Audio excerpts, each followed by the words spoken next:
Hi everybody, we're back. We are here with episode 8 of Beyond the Mountains of Madness. Hello if you're watching on Twitch, and if you're watching on YouTube, hi to you guys as well. Yeah, we're gonna go around. I can't believe this is the halfway point of our campaign already. It's gone so well. They've won Call of Cthulhu, and they're just on an epic side quest to uncover what mundane things must have happened at this expedition camp that happened a few years ago. It's fine. Let's go around and say hi to everybody, see how they are, who they will be playing. Unfortunately, Little Cup of Joe is not with us today as she has the plague. So everybody send her good healing vibes so she can come and lose sanity next week. We're going to start today with Renee. How are you doing? Hi, I'm Renee. I play Lois Greenaway. She is a science climatologist who is very excited about being in Antarctica, a new, relatively unexplored frontier, and also ready to lose sanity? Maybe? Good. Well, thanks. Awesome. Never get too attached to your sanity in Call of Cthulhu. So, yeah, Baxter, Mr. Crumpler64, how are you doing today? I'm doing good. Hello, I am Crumpler64. I am playing Baxter Wiggins, artist hired on this expedition to be the cartographer. It is definitely, even though kind of it's just where when we say the halfway point, it's like, God, it doesn't feel like that. And also getting to where like Baxter finally feels useful. He's not just making comic strips anymore. He's on a real job, essentially, to him. Just even though there's a world that's slowly falling apart around him, he's trying to keep his spirits high. Yeah, it'll be fine. You know, what's there to eat you in Antarctica? There's not even polar bears there. It's just penguins and seals, and you're nowhere near the ocean. It'll be fine. Jimersion, how are you doing today? I'm fine. Hello, everyone. Thanks. Welcome back. I'm Jimersion, aka Jim Moreno, the outdoorsman survivalist here on the expedition. And we just landed in hopefully what we think is the Percival Lake camp, and I've got about 5 chocolate-covered scorpions left, so things are about to get dicey. Oh man, yeah. Chocolate supplies are in low. That's always the case for emergency. Ooh, boy. Pro Restarter, how are you doing today? I'm doing good. I'm doing good. Not as bad as Hunter though.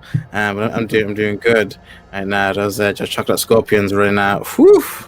But luckily we are in the center of ice smooch of the world, the capital of the world, which is nice. I play Hayden Stewart, ace pilot, and I'm happy to be here. Excellent. And I'm sure space piloting skills will come in handy on this mundane, completely ordinary expedition. Also, a psychiatrist might come in handy? I don't know. Seems like a nice, relaxing occupation to have here in this expedition. Hollowtail, how are you doing?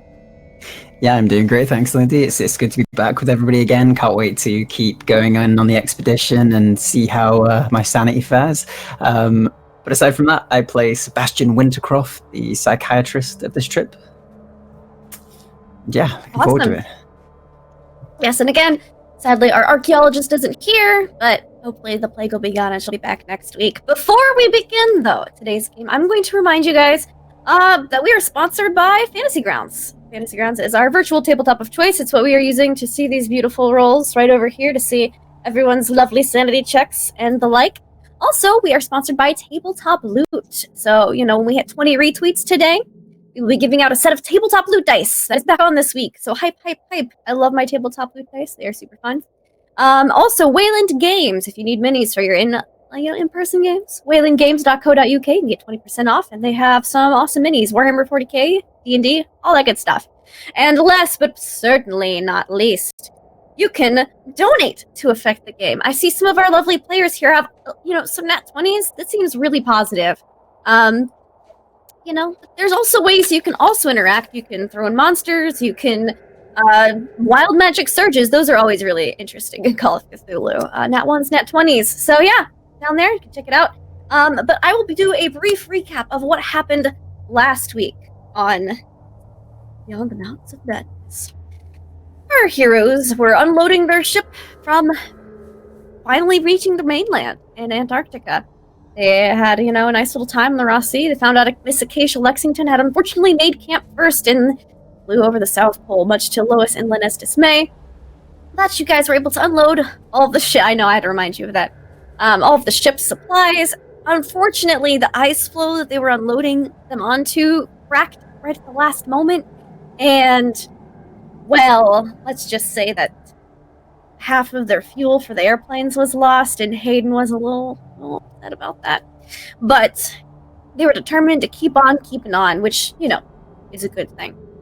Also, they got a distress signal on the radio from Acacia Lexington's camp a couple days later, and they went to investigate. Apparently, 2 of her expedition members had gotten an acute case of snow madness, a snow craze, and had shot up some of the stuff. And Hayden, taking the initiative, marched right into the tent with an arguing Starkweather and Lexington, and said, "Hey, let's join forces. We can work together on this. Get me some fuel. We get you some supplies. It's fine." So it worked out. They're actually coordinating and cooperating now. You guys have decided to coordinate and keep each other going as teamwork until you guys reach the lake camp and have your expeditions cooperate in finds and discoveries rather than competing, as things have gotten a little out of control. So you guys gathered things, had a little Thanksgiving Day dinner with the Americans in the camp, and flew over to the Percival Lake campsite. You guys had just landed. The weather was a bit turbulent. It's very windy here. There's a bunch of really low hills and stuff in this area, and you can see in the distance these massive black jutting mountains into the skyline as far as you can see. And you must realize those are the Miskatonic Mountain Range that you guys are planning on crossing later, but not until you find out exactly what happened at the Percival Lake campsite, and to, of course, bring some more specimens in, as it was a very rich archaeological find, and to bring back the bodies of the previous expedition members who were apparently put in a grave site here. So you guys have just landed. It's kind of hard to tell what everything is. You can see that there's obviously a cairn not too far away, as it's pretty much one of the only things not completely covered in snow because it's made of built-up rocks and stuff. You can see a wooden plank shoved in, but all of the other tents and stuff, the former airplane hangars of the former expedition, are just snow hummocks and mounds. You can see dark shapes kind of underneath in some parts where it's more icy than snowy, but it's going to take a while to excavate. So first things first, you guys are going to have to set up camp. You guys ready to use your holder survival? Yeah. Totally. Right. Good. Let's get it done. I have at least 4 in that. I'm ready. All right, you have at least 4. Perfect. Well, you actually have at least a 19 because you got 15% just for your daily training. Good point. So, yes. You. Throwing that out there. That is correct. I'm a benevolent keeper, and I remind you all of some things sometimes. So, Very much appreciated. you're welcome. It's so you guys don't hate me completely later. But so you guys are kind of making camp, making tents. I believe that Hunter wanted to build igloos for everybody. Yeah. First off, we need to get a better lay of the land here before we start poking around. So we're going to do one major tent. We're going to put up as close to the largest obstacle, the largest whatever structure we have here now. Okay. So most of the structures that were here have kind of collapsed and been covered by snow mounds, which you guys are planning on excavating. But there's some low hills, so you could probably, just outside of the former camp, so you don't mix the camps together, you can find a bit of a taller hill, and you can kind of build your base into that.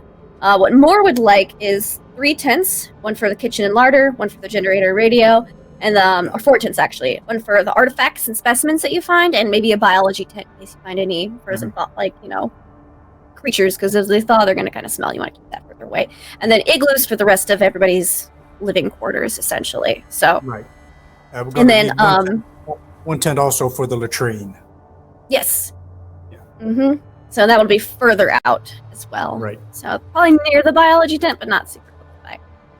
I would actually like Lena, or Lois. Lena's not here. Lena's getting her archaeology out. Lois, could you please give me a meteorology roll, please? Or climate roll? Yeah, we'll set those tents up as quickly as we can so that everybody can have a quick area from which to do their work from. And then once we get readings, and once Lois and Lena and Baxter give me their readings, then we'll get about making the survival structures. Okie dokie. Is that a success for you, Lois? It is.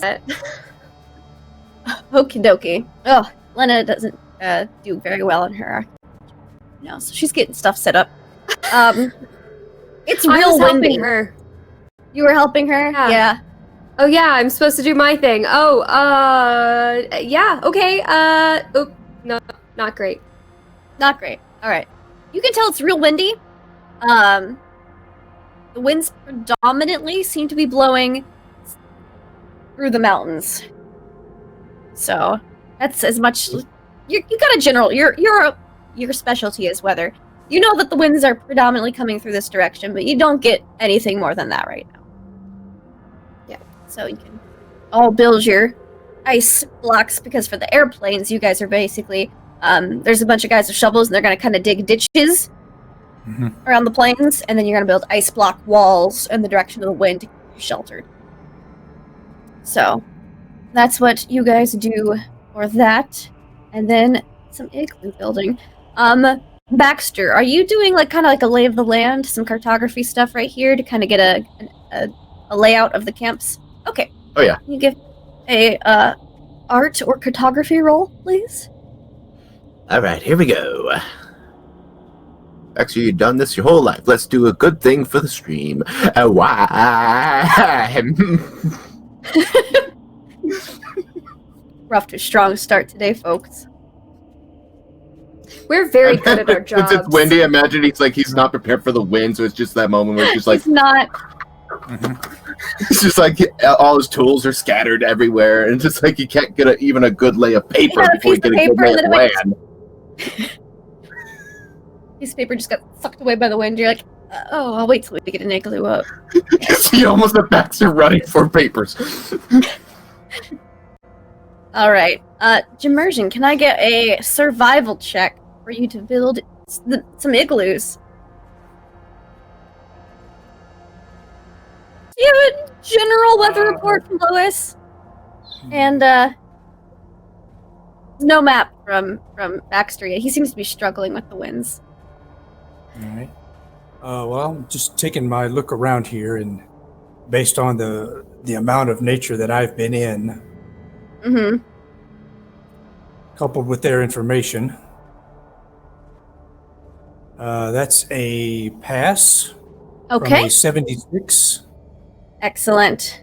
All right. So you're able to. So based off the general information you get, you're able to build some igloos. They are perfectly fine. They're perfectly serviceable. And all in all, it's going to take you guys about 2 days to complete the camp setup, because 4 tents to set up all the equipment to unload. You got to set up the igloos. You got to set up the airplane hangars. You got to get all the equipment ready. The planes are going back and forth picking up supplies. You're actually pretty busy, Hayden, kind of going back and forth picking up some people and supplies. So I'd like one more piloting roll from you. Just because you got to be taxi service right now. Taxi in the air. And what is Sebastian doing? I think after his sort of his time assessing the patients from before, he's probably going to take a little bit of time, sort of have a sit down, have a nice, drink, perhaps try and find somewhere that he can have a cup of tea, and he's going to have a think over sort of his schedule and how he's going to tackle the assessments that he was asked to do, kind of being able to run through all of them in a short time as he sort of gets his questions written down, and he's going to try and make sure that he gets ones that are casual and yet enough to see how a person is doing, at least to his own studies. All right. And who are you questioning again? I believe we agreed that he was going to go around pretty much all the camp each day. And he was going to be sort of doing, say, a 2 to 5 minute thing with each of them, and just sort of doing a quick sort of stand-up talk, not really like a sit-down and proper assessment, but enough to gauge them and see what the general feeling is. Yeah, kind of like helping with a little bit here and there with the setup and talking while you're helping. Yeah, essentially. So he'd be kind give of... me a bit of that. a general psychology roll then, just to kind of just to see how you get a feel of everybody. I got an extreme success, by the way. Got an extreme success? Yeah, these there's some wins and some odd kind of updrafts and downdrafts here. Like you're like there should be updrafts here, but okay, based on this weather. But you're able to pilot no problem. Like the other plane has a bit more struggle than you do, but you're an ace pilot. You were born for this weather. It's actually you're actually getting quite a thrill from this piloting win. I think I'm doing some tricks. That's just like not like big, like consuming, but just like going left and right and a bit, just having some fun. You're feeling out the wins here. You're like, this is real exciting. It's kind of making you. It's kind of making up for all the difficulties you guys had. Finally, flying. Go from here. About time. And how is that for you, Sebastian? Also, unfortunately, that is a fail by 4. Is there a way of cashing in luck at all with this? Yeah, you can use 4 luck and make that a success. Yeah, I think I'll use 4 luck and make that a success. Certainly. All right, so as you're kind of walking around talking to people, everyone seems pretty excited to finally be at the dig site. There's a couple people from the Lexington camp that are a little bit like always kind of side-eyeing the Starkweather encampment just a little bit more. But you're guessing that's mostly from the relationship that Lexington and Starkweather have. It's nothing like like glaring, but kind of like like if someone gets up real close to them, they're kind of like, what are you about? Oh, you're helping. Okay. Like they working together is putting them more at ease. And Miss Lexington's co-pilot seems to be a little distant. He's just kind of zoned out a bit at this camp. He's either checking on these airplanes, unloading some stuff, working on the airplane hangars, or if he's not doing one of those things, he's kind of just staring out kind of distantly at the mountains and stuff. Okay. I think he probably approached the pilot then, if they're looking sort of a bit not to themselves. Yeah. Just kind of staring out. Yeah. He'd walk over and sort of... His name is Kyle Williams. Kyle Williams, okay. He will walk over and sort of just casually go, Kyle, I believe. Yeah. Faring? Oh, it's cold. Real cold here. Oh, I can agree to that. Oof. Bloody freezing. Yeah, real windy too. Definitely. You're looking a little out of sorts. Is everything all right? I'm just a city guy. It's just so quiet here. It's a little unnerving, is all. Just the wind constantly. You don't get that in the city. No, you don't. And that is one of the things that can cause problems for anybody out here.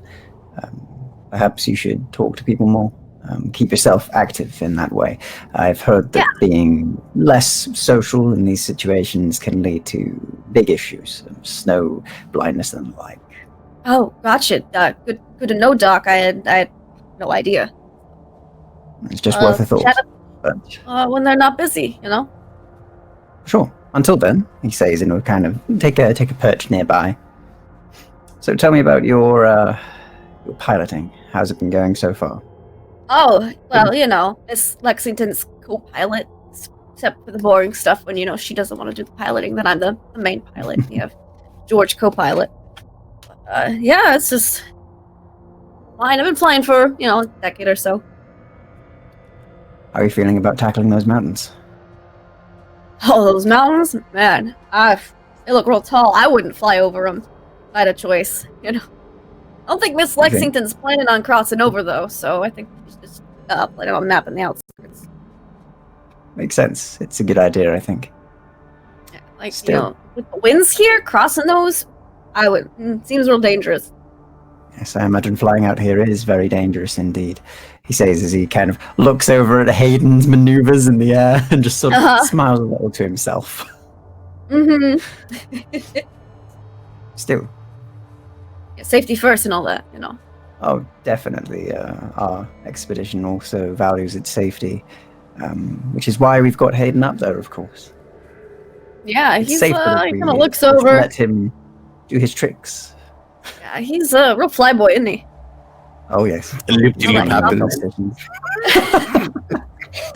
Sort of watches it with a little bit of awe despite himself.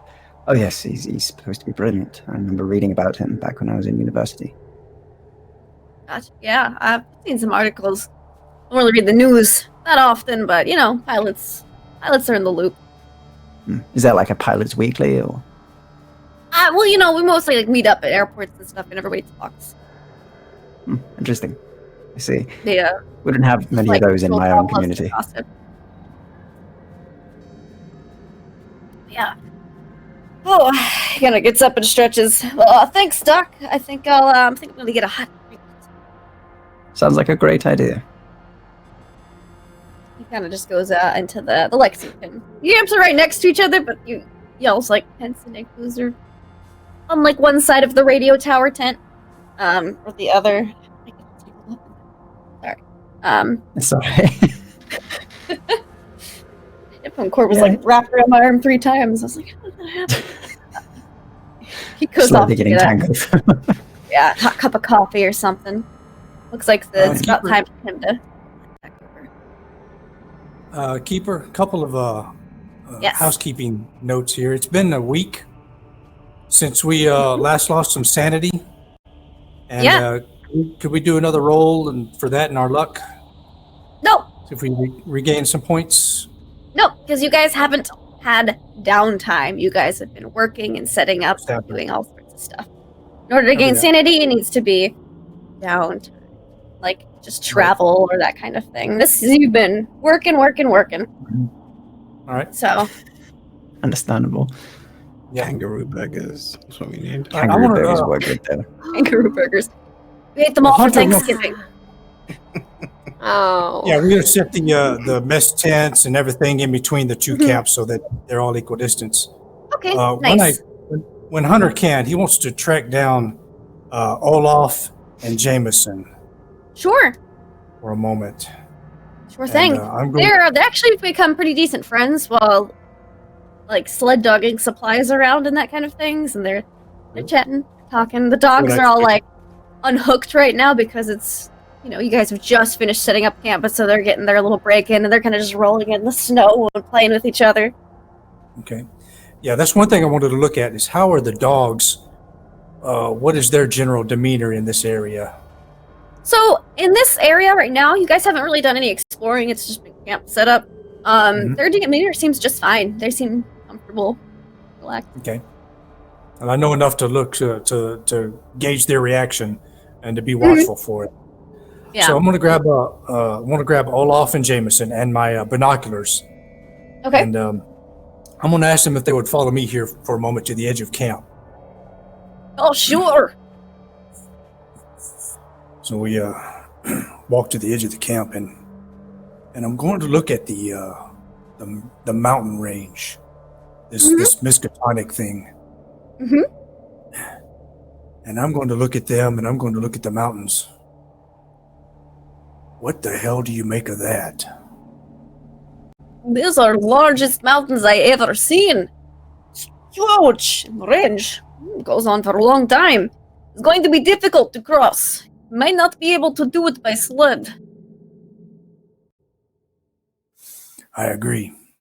And I noticed them on the flight over here. I've never seen anything like that. And I know I'm still relatively new, but still. I'm gonna look through the look at them through the binos. Mhm. Scan around and just take a general look at them. Really just Yeah. impressed and Hidden check. and awed at the sight of them. I've been I've to never many seen- places around the world, and I've never seen anything like this. So, you said spot hidden? Yep, spot hidden. All right, here we go. That's a pass Is that From a a 40? extreme or a hard? from a 40. Mm-hmm. Yeah, hard. Okay. So the hard success, you're looking around. Once you get the binoculars out, you're kind of looking, you realize how far away from the mountains you still are. Like, you've seen the Himalayas, you've seen the Alps, you've seen a lot of large mountain ranges. Nothing has seen this large. Like, if you'd think you're about a day, maybe two's travel away. Once you get the binoculars out, kind of look at some of the stones and maybe kind of like, weathering on the mountains, you realize those are further away than that, maybe double the distance that you thought they were. They are massively tall. You are able to kind of spot a type of mountain pass. You still don't think it's very steep. You don't think you're going to be able to you might be able to dog sled through that. It'd be difficult, but that's probably the route you guys should fly through when you go over, because it's the lowest section, because that's thousands of feet up. You also figure you're probably going to need to take a bunch of oxygen tanks and have them on constantly if you guys cross those mountains. Okay. I'll pass the binos to each of them in case they want to take a look, and That's they might be extraordinary. able to spot things I don't. But Yeah, let's see what they spot. No. They're very large mountains. Very large. Huge. Never seen anything like it. Cannot wait to get to the base of mountain and explore. yeah, I'm also a bit excited, and then there's this ringing in my head that's telling me I should be very, very cautious. Of course, it could be just the wind. You should always be cautious when mountaineering. If you're not cautious, that is how you fall. I agree, but I don't know. This one has a bit of a different feel to it to me. They are very ominous. Rather. Hmm. All right. Well, I just wanted Well, to take kinda a just like look at them. ominous, schmominous. Well, I hope we'll be in the first party to reach those mountains first, because I want to make sure we get a good look at them before anyone else does. Perhaps while everyone is finishing setting up camp, we should sled around perimeter of old camp and make sure there's nothing else we're not seeing from here. That's an excellent idea, Olaf. Vision from plane, very different than vision from ground. Would you two make that happen? I'm going to keep an eye on. Excellent. Right. Thank you very And much. they'll for kind of that. hook up like a personal size sled and hook up just a couple doggos and start just doing a perimeter check, just looking around, seeing if they notice anything that you guys didn't notice from the air. Mhm. And once they do, once they come back here in the future, I'll make sure to send Baxter over to them so that they can add anything to whatever maps he's making. All right. So, Baxter, now that the igloos are up, you're able to draw without fear of wind, flying all your papers and scattering your supplies away. Lena has given you a copy of, she has a copy of one of the plans for the lake camp. So you know how many things should need to be excavated. There's a few hangars. There is the dog kennels. There is, you guys can tell, is the memorial, which was not on the map, but you can add it on. There should be 9 tents, but you see, as you're kind of looking around, there are 6 extra mounds behind the tent mounds, which you assume are the tent mounds because there's 9 of them, that aren't on the map. There's also about a quarter mile from camp, there is marked as cave site, so cave where they pulled out all their stuff, and a bit further away from their main camp, you can see that there is what looks to be like a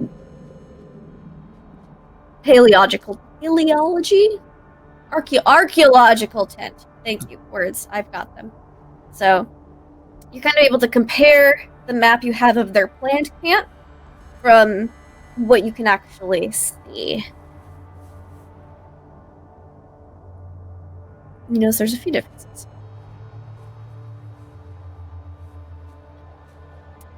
Also, while you're kind of making out some of these things, give me a spot hidden check. Kind of just looking around.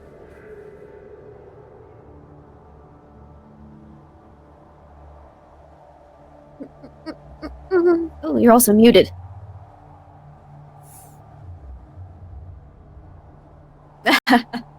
No problem.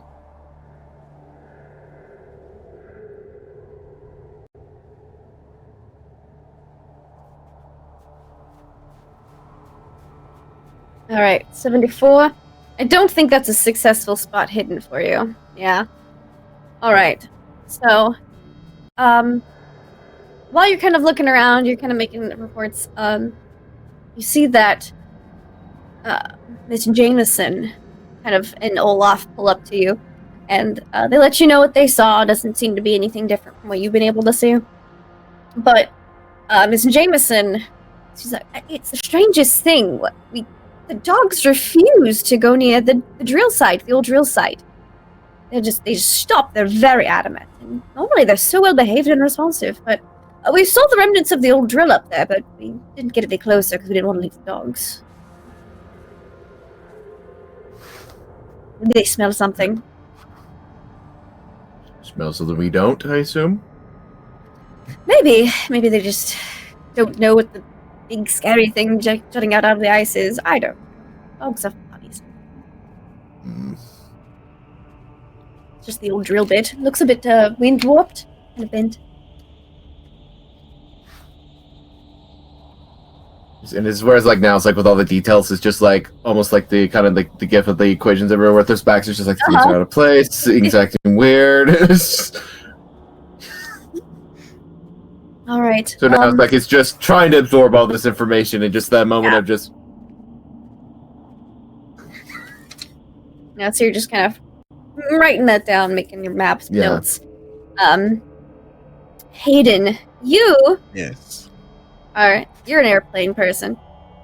Yes. All the supplies and people have been brought in. Lena's getting ready to start the excavation, and you notice that the old like airplane hangars are kind of collapsed in and crushed, but one of them is more just kind of blown open than collapsed inwards, and you can see that there is, buried under not too much snow, an upside down airplane. You're guessing the wind flipped it because its shelter is collapsed outward. Nice. I'm gonna go in there. I'm gonna take the guy who came with me from New York, my co-pilot. Yeah, sure. I'm ready. Let's go. Let's check out this old airplane. Let's go. Perhaps it's that's not my voice. Perhaps it's something useful. Maybe we can use it. Yeah. Extra parts are always good. Indeed. Maybe it's even working. Great. Give me a spot hidden check. You guys are walking up. There's an old windsock just kind of like tattered, kind of blowing constantly in the breeze. My God, that windsock. It's And- alive. Oh, I pass. Awesome. So with that, you are kind of looking at this airplane, and you also notice. Oh, wait, no, I don't. I don't pass. No, You don't? sorry. Oh, well, then 52. just kidding. Let's see if your friend notices. I'm feeling generous today. No. All right. So you guys are Totally looking at fine. this. Totally fine. 100% nothing wrong at all. So you guys are looking around. You're clearing out this airplane craft. You're now looking at this airplane part. You notice kind of most of it's light snow. You notice that the paint is completely stripped and that all the metal is very highly polished. You're guessing it's because of the high winds that are constantly blowing through the area. It's just kind of buffed and polished everything. You kind of open up the cockpit though, and there are several main systems missing. The radio, starter motors, and a number of other hydraulic and electrical items have seemingly been removed from their housings. And could you please give me a luck roll? I can do that. Okay. Go, dice, go. I choose you. I choose you. 74. They did not choose me. Did not choose you? Okay.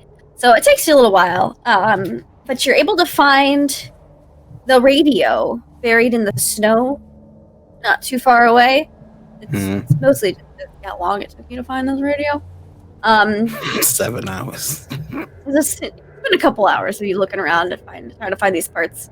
Do you have electrical repair or is it mechanical repair that you have? Both. Oh, roll me an electrical repair. I'm a greasy boy. You're a greasy boy. Oh my. I am. Got that. All those reactions. Kill me.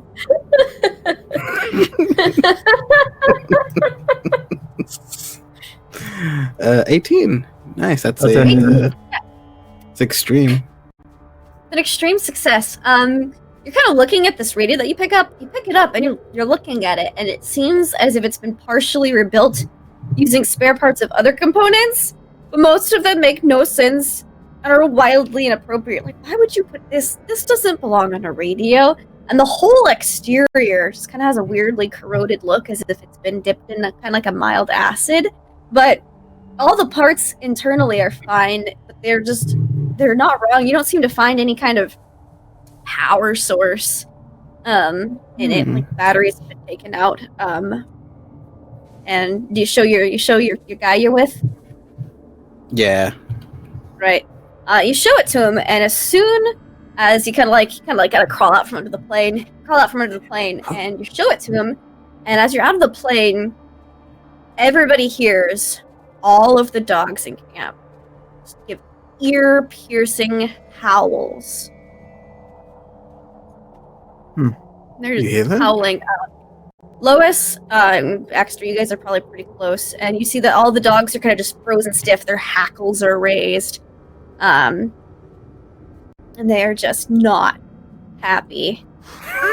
Lois. Their ears Are they their ears unhappy with they're other? looking frantically in all directions. Pardon? They're looking okay. I was like, are they they're not at each other like last time. they were. Around. Okay, I'm running towards the dogs and then pausing to like look around wherever they might be looking, trying to see what might see. I'm with Baxter's definitely with Lois on this. Okay. You guys give me spot hidden checks. Okay. Hunter looks at the dogs, and then where is So bad. Olaf and Jameson?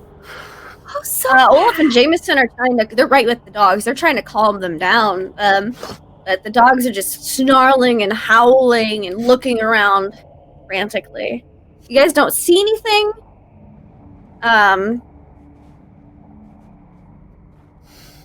Okay, I want to start talking. I don't see anything. I'm going to start talking to the dogs and see if I can get their attention.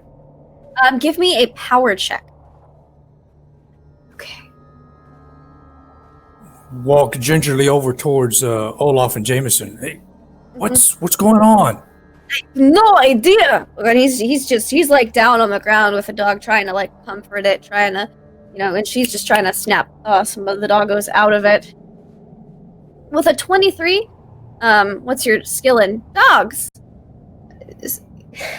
Dogs. Well, for power, that's a hard success. Hard success. For Okay. dogs, it is Okay.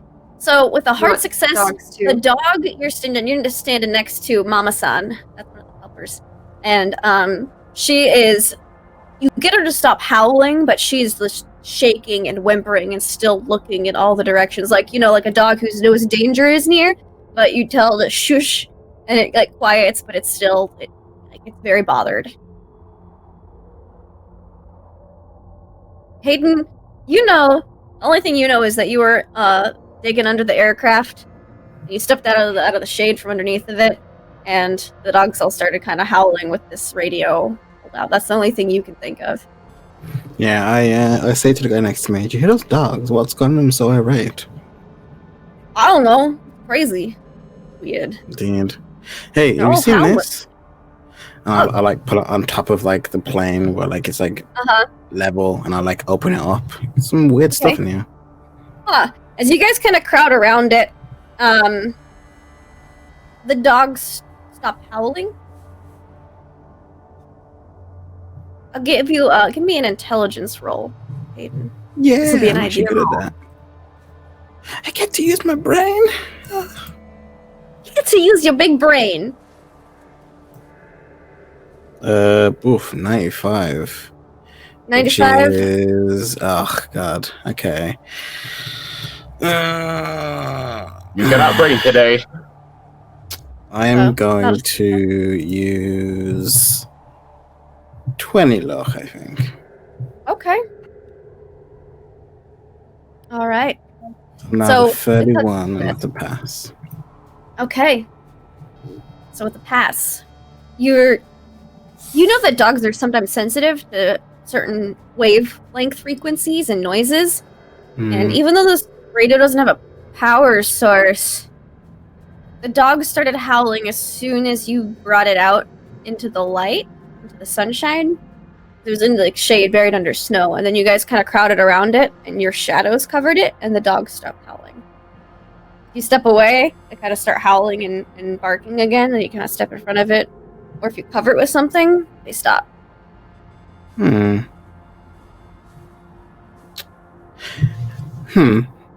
It seems to be emitting some kind of frequency that seems to be a high pitch one, you know, like a dog whistle.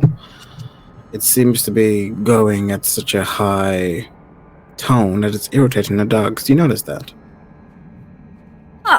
It doesn't have any batteries or something. Maybe it's, I don't know, maybe it's stuck on some kind of weird frequency? I don't know. Let me see. I want to take another look to see if I can kind of, with that idea, or to see if there's any kind of device that might be outputting this kind of frequency with the weird wiring. Yeah, you're kind of looking, and it doesn't seem to be on, like there's no lights on it, and there's no batteries, so no power source that you can see, but you can't not make that correlation that as soon as it's uncovered or it's in the light, that they start acting out and freaking out, but as soon as it's covered or in the shadow, they're fine. Okay. Do I see like a main component where all the devices seem to be connected to? Yeah, there's kind of like, it's kind of like a couple points where a lot of weird pieces that shouldn't go together or like intersected. Okay. I'm gonna just pop one of those out. Okay, you're gonna pop like a couple main looking pieces out. Yeah. Seems to basically pull it out. Well, like I want to do it without damaging it. So if I want to insert it, then I can do that. Yeah, you kind of like unscrew a couple pieces that are weirdly screwed into the metal at some point, and undo it. You kind of just carefully take it apart. It takes you some time, and then you put it in light. As soon as it's taken up, like disassembled, nothing. Well, this piece seems to be good. If we need to test it again, we can. It was weird. Why would this be attached to a plane that's in a hangar that's now upside down? I don't know. Maybe somebody got real bored and started messing. Who didn't know anything about radios and started kind of messing with it or something. I don't know. They got that rescue operation coming after the snowstorm or whatever came through the first time. Maybe one of those guys kind of messed with it. Yeah, possibly.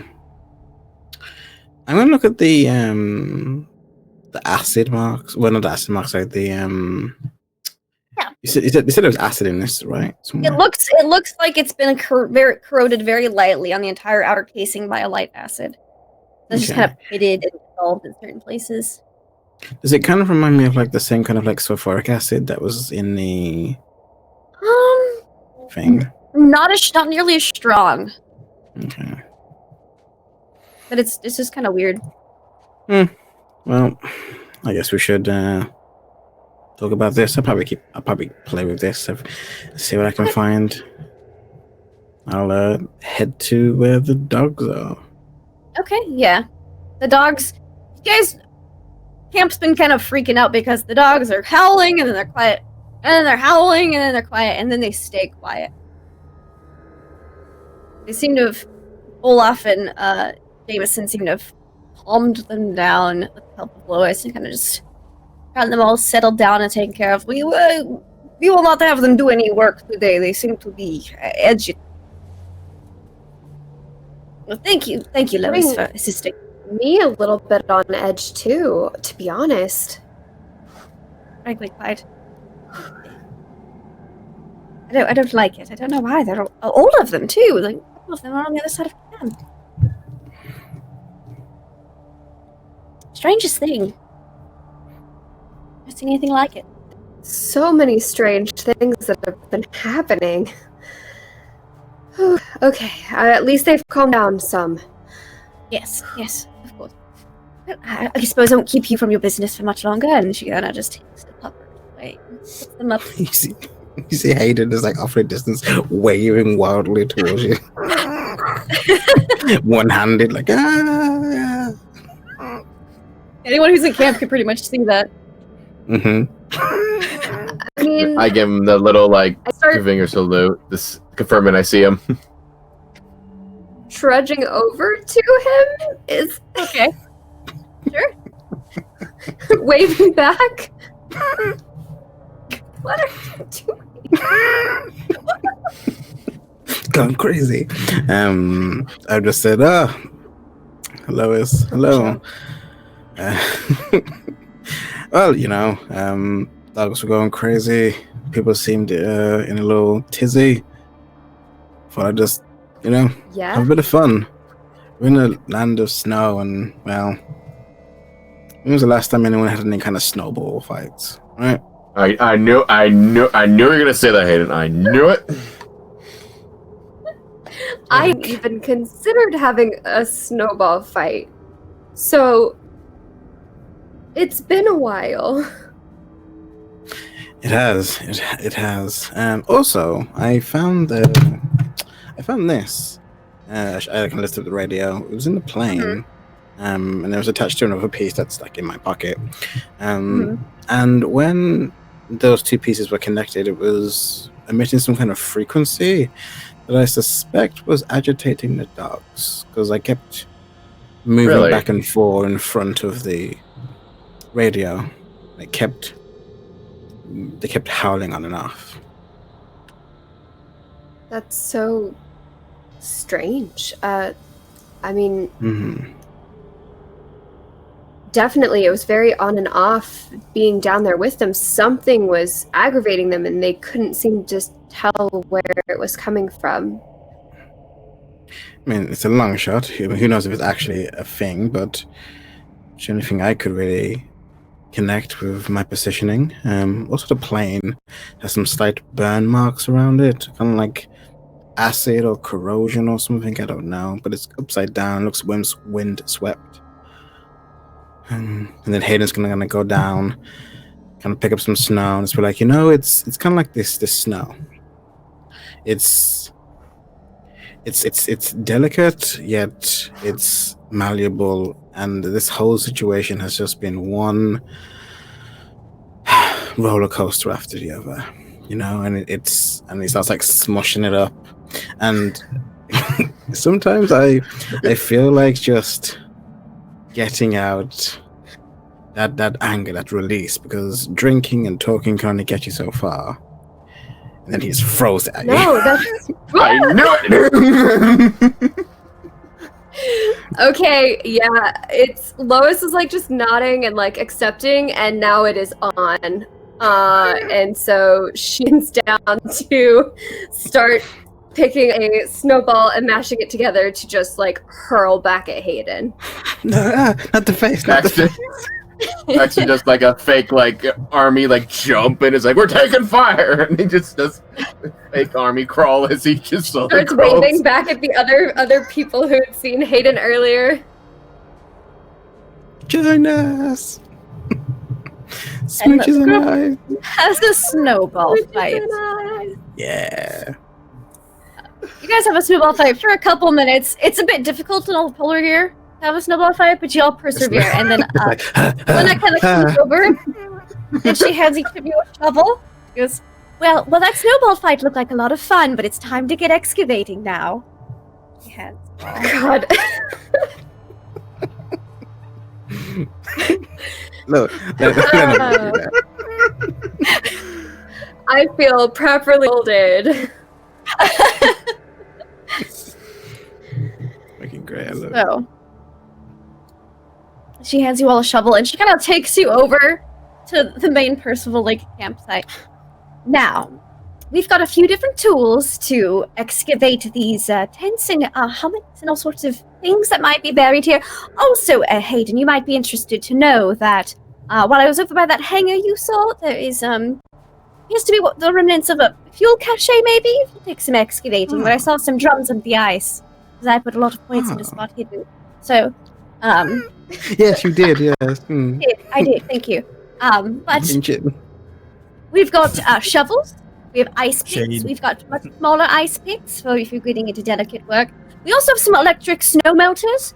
My only thing is that when you get to the thin layer of ice near the tent or whatever it is we're trying to excavate, please refrain from using the snow melter, as it could cause water damage to whatever's frozen underneath. As it appears that some of these tents might be still intact, keeping the water off of whatever's inside, and we want to find out what happened here. So, please keep that in mind as you start excavating. She keeps handing you all tools. Start excavating. Lois, gets a little bit of snow on the shovel. It flings one last bit at Hayden, and then turns her back and pretends like she was just gonna start. Oh yeah, 100%. You see what Baxter did at fire. Immediately got out of that crossfire. And as she finishes handing you, you guys the tools, you see that Professor Moore kind of walks up to you guys. Now, you know why we're here, of course. We're here to find out, of course, in addition to discovering great new things in the Antarctic that they weren't able to bring back on the first expedition, we're here to find out what really happened here 3 years ago. I have a feeling something terrible took place here, aside from the storm. Don't know what it was, but it cost me a good number of my friends. And the ones who do know what it was, the ones who came home, are too afraid to tell. I know those men. I knew the men who died here. I know the ones who returned too. They were brave men, unafraid of death, unafraid of the truth. So whatever it is that they found here, they're all lying about something. Something they're unwilling to tell the world. So I know you all are good. You are the saboteur on the ship. You're not afraid to do what it takes to figure out what happened here. So I want to know where everything is, what all happened here, before we let Mr. Starkweather know, as he is a bit conclusion jumpy at times. So we have had a part of a few days before he returns from his little flight around with the film crew. That should give us plenty of time to figure out what happened to him. Right? Any questions? I will be with the ice drilling team over there. I put the excavation at the campsite in the capable hands of our archaeologist. So, you know that there's the ice drilling team that's trying to dig into the cavern. There's a team that's starting to kind of clear away the stuff from the hangars just to see if there's any airplane parts inside. But you guys are assigned to excavate the campsite itself. And the weird mounds behind it. He's actually planning on helping you for the first day with the mounds behind the tents, as Lena is we're going to get the tents excavated first. So, we see that there are 9 tents. And you guys, it's going to take you guys a few hours to kind of uncover each one, because you have to go very carefully. And some appear to be in better condition than the others. Because there's one mound that's pretty flat, and the other one that's still pretty tent-like in structure. And you guys are going to start off. Just, give me dexterity checks, just to see how nimbly you guys kind of excavate these sites. Yeah. Okay.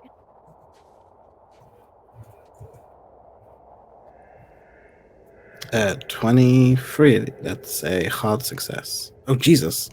1. Nice. Oh, dang! Gotta outdo me. I see how it is. Win the snowball fight and had to win everything else following. All right. So you guys do pretty good. It looks like pretty good dexterity-wise. All right, cool. All right, so y'all are digging up, and you actually the first tent you uncover, is Lena is able to tell you is Percival Lake's tent. Get inside. The tent is ransacked. It's dry on the inside. You guys stopped using the snow melters when Lena told you to, and kind of just scraped away the rest of the ice. There's a lot of spare clothing just kind of thrown around. You see a meerschaum pipe scattered and crushed over part of the floor, as if by a very heavy weight. Meerschaum pipes are fragile, but they're not so fragile as to shatter if you just drop them, so it maybe stepped on or something. You see that there are a number of loose shotgun shells and some rifle bullets scattered across the floor by the cot. There's no fired or ejected cartridges and anything else, but let's have you all give me spot hidden checks on the inside. See what else you see. That's just the basics. Baxter, my boy! Yes.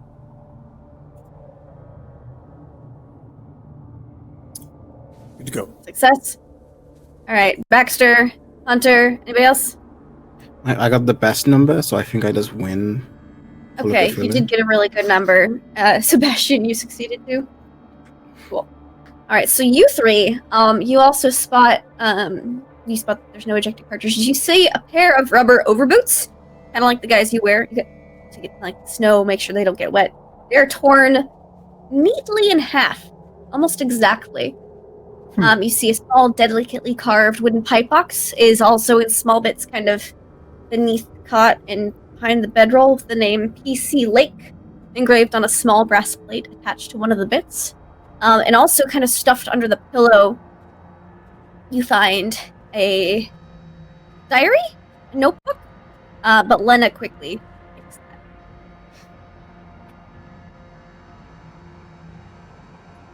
And that's what you Interesting. find in. She's like, well, this is exciting. I'm sure Professor Moore will want to see this. I'll go bring it right away to him. Why don't you guys start excavating the next tent? And she kind of leaves. And Lois, you don't spot her going to Professor Moore's igloo. You see her going to y'all's igloo. This. Should we not all have a look at that? She's already No. gone. You kind of watch it leave. Hunter, rubber boots torn in half. Is this some sort of survival shenanigans? Yeah, I'll take a closer look at the boots. Okay. Yeah, you take a closer look. You get pick them up there, and they're not torn neatly in half like the toes are just cut off. It's like lengthwise, like parts of the shoe are just. They're not cut because it's not like perfectly clean. You can see like where the rubber kind of stretched. Looks like they were just torn in half, which is odd because people can't tear rubber boots in half. Yeah, I'm familiar with the make and how tough these things are. I've been wearing them for years. Mm-hmm. Where were they found? Just on the floor? Yeah, just on the floor. Like the clothes are completely tossed around, so they're just next to articles of clothing. All right, let's gather everything that is salvageable, and we're going to move it over to two of the main tents and back in our camp. Okay. Yeah, back to the excavation tent. Yeah, and we'll go through it piece by piece later.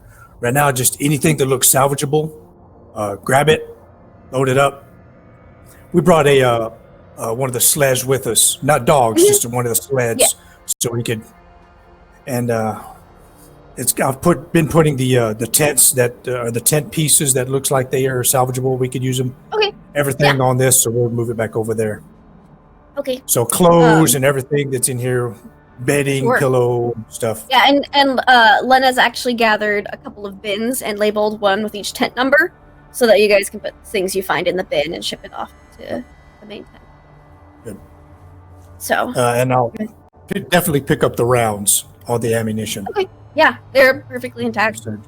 And because the tent held up, they didn't get any water, so they're still fine. What one shotgun? Yeah, what you said shotgun shells. What kind of rifle? Can I tell? So it's actually. What's the caliber? We also got a donation from Architect Origins, so we'll just say that you can tell these shotgun shells. I don't know anything about guns, so I'm gonna say the shotgun on here, and if we need to fix it to a more appropriate one for the Architect, we can. But an AA-12 automatic shotgun. Oh. So. Okay. You can see you don't see the shotgun in here, but you see the shells for that. Yeah. All right. They're really nice shells too. They appear to be like a custom make. Mm-hmm. And for the rifle, the basic rifle. I don't know. Okay. It doesn't say specifics. Right. A rifle that you can use in Antarctica. They'll fit mine. Yeah, it'll fit yours. Okay. Yep. Mm-hmm. Yeah. So we'll just anything that's salvageable, anything that looks like it can be used, anything look like it could be added to a fire, or used to bolster up some of our own stuff. We'll just haul it back over to our camp and then come back. Yeah. Basically, you guys can gather loads and possessions with pieces of pipe. Because you guys are here to retrieve the bodies as well and ship them back to the States, so that way they can be properly buried and stuff. So that's the first tent you guys dig up. You guys can definitely start getting out the second tent, excavating that. Lena comes back out to help, having dropped the notebook off. You guys, this tent that you guys are digging through appears to be a bit more ravaged a bit. It's not as in pristine of condition as the other one that you just dug up was. It took you about 4 hours to clear that first tent, so it's going to take a while to get all this excavating done. That's okay. That's why we're here. That is why you're here.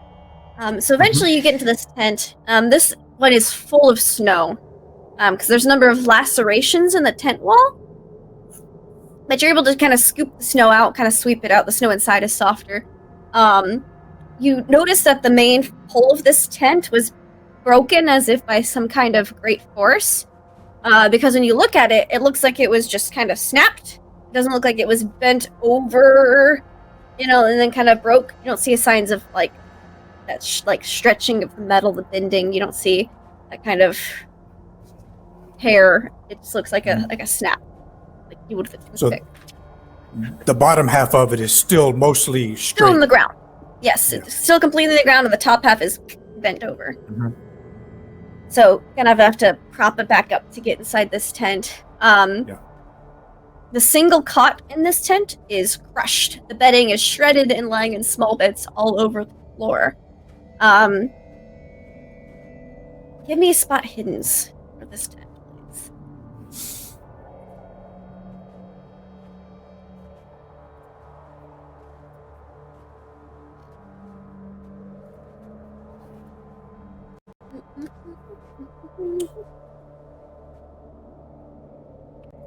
So we've got Hunter and Lois.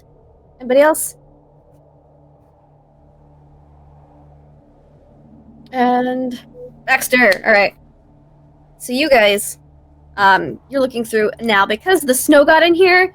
Like everything on the ground's kind of frozen together in an icy clump, and you kind of have to you're gonna have to melt this ice for a while. But you can get a general gist of what's laying on here.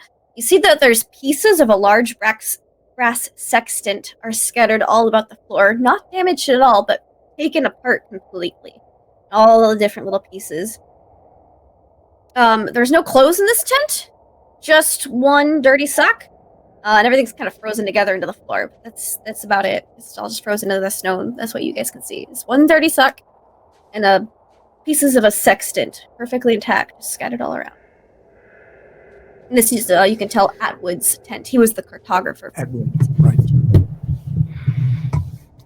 All right, yeah, Kind just of sad to see all of these remnants of the past just scattered about like this. Yes, it's quite disconcerting. It's like disturbing or grave, but then also being at the scene of a crime. It does feel oddly like both of Exactly. those things.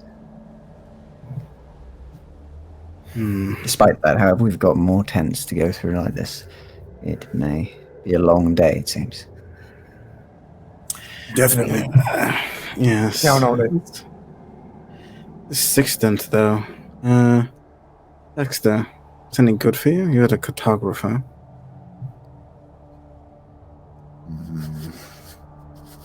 Is there anything that Baxter would be a good use?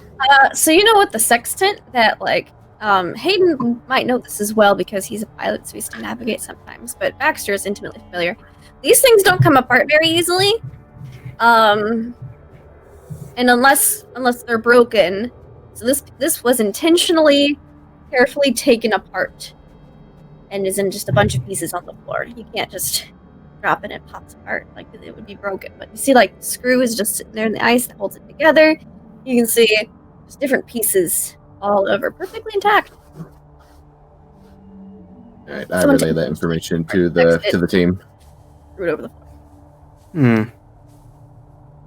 Perhaps we should put them together.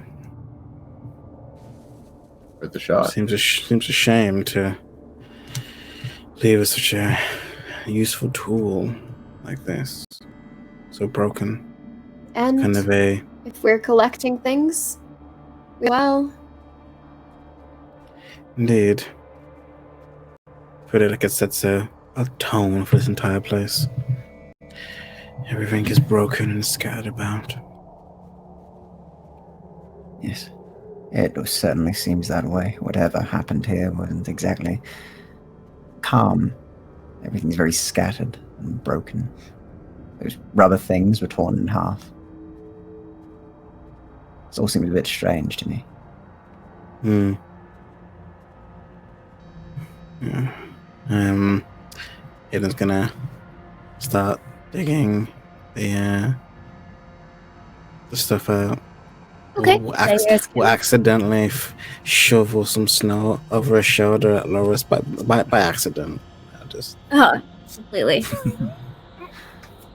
You're able to dig out the pieces of the sextant and the dirty sock.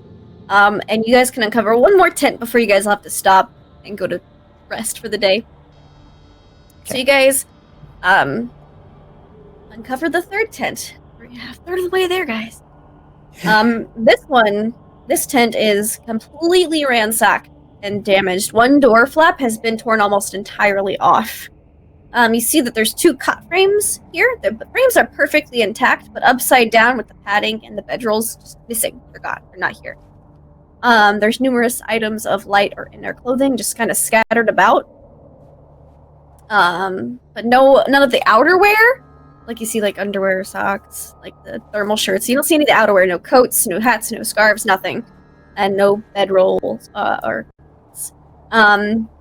Give me spot hidden rolls for this one. what on earth happened here? Whatever it was rather violent, it seems. 14. Oh. Excellent. What's All a right, hard anyone- success? Huh? Baxter, my boy! Fifth. Half is a hard success. Extreme is a fifth. So Yeah, I got hard. So. excellent. So you guys get a hard success. You kind of looking around, kind of picking up like beside the pieces of clothing, and you find a small brown notebook. Its spine is broken, the covers are twisted, and all of its pages are ripped out. But on the inside of the cover, you can see Ex Libris George Gedney is still visible in blurred ink on the inside cover. You would deduce that this would be George Gedney and Mr. Fowler's tent. And who were they? They were just one of them was a geologist and the other one was an archaeologist. They were here for the dig. Look at this. Found a little broken notebook. Probably nothing of import, but had a name inside, and then I'll say the name. Mm-hmm.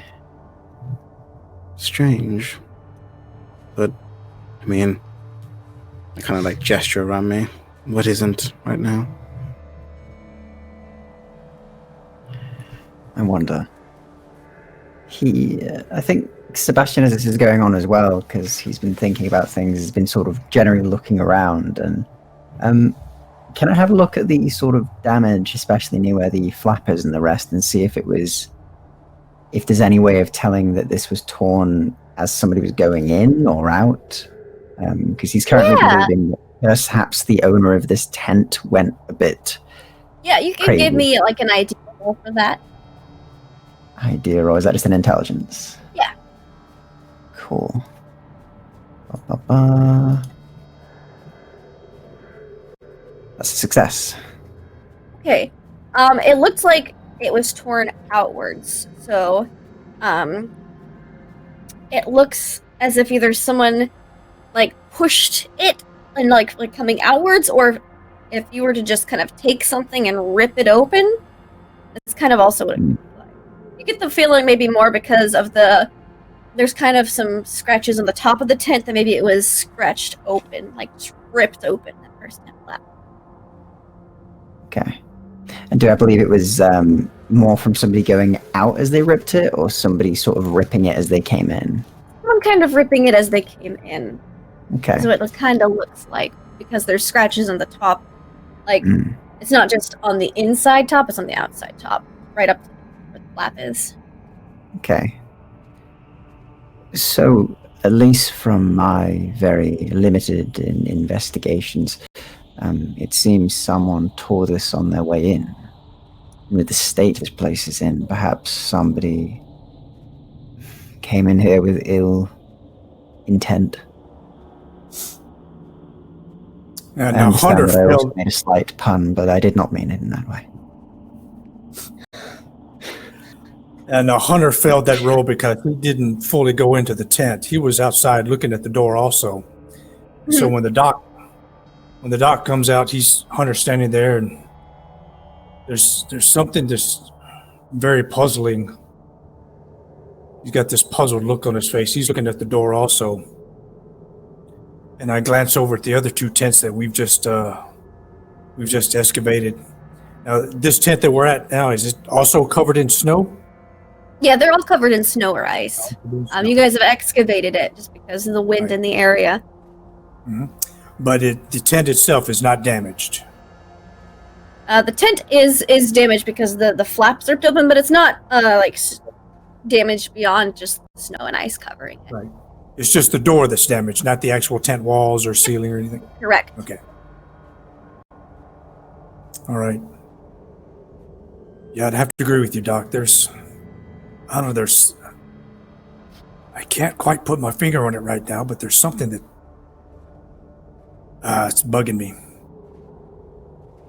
Let's get this thing packed up and get back to the camp. All right. Yeah, and as you guys are kind of packing up, you hear the da-ding, da-ding, da-ding. That means like dinner's ready. Because it's real hard to have a concept of time when it's just all hours of the day. You do notice though, as you good kind of progress.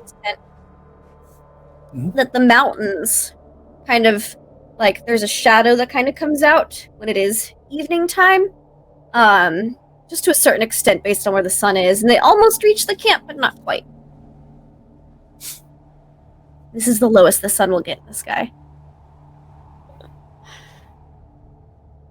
So it's on the other side of the mountains from us, or the It's sun? it'll be on the sun. The sun is kind of currently on the other side of the mountains. Yeah, you can Okay. still see the sun. It's low enough because it kind of just goes back and forth in a little arc. Right. 'Cause you're so Well- far south.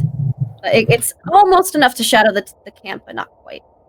How Okay. far is that shadow from us? Good, like 50 yards. So very close. Ines is gonna like walk back. Just gonna walk over to it. Yeah. Just gonna look at the mountain and like walk into the shadow. Yeah, you walk into the shadow. It's you're not in the sun. It's fine, everyone. Yeah, I think Sebastian would follow up. Testing that for us. You think Sebastian would follow up and just sort of look up at the mountains as well and just kind of say, they are a rather magnificent thing, aren't they? They are. It's breathtaking, powerful, strong, dangerous. Magnificent. We could keep finding words, I'm sure, but I believe dinner's ready. Yes. I won't Something on your conquer mind. these. Well, that's a good goal. That's the reason I came. And the very same for me. I need to see more of them. Why did you better come? pilot to go and do that? I believe dinner's ready.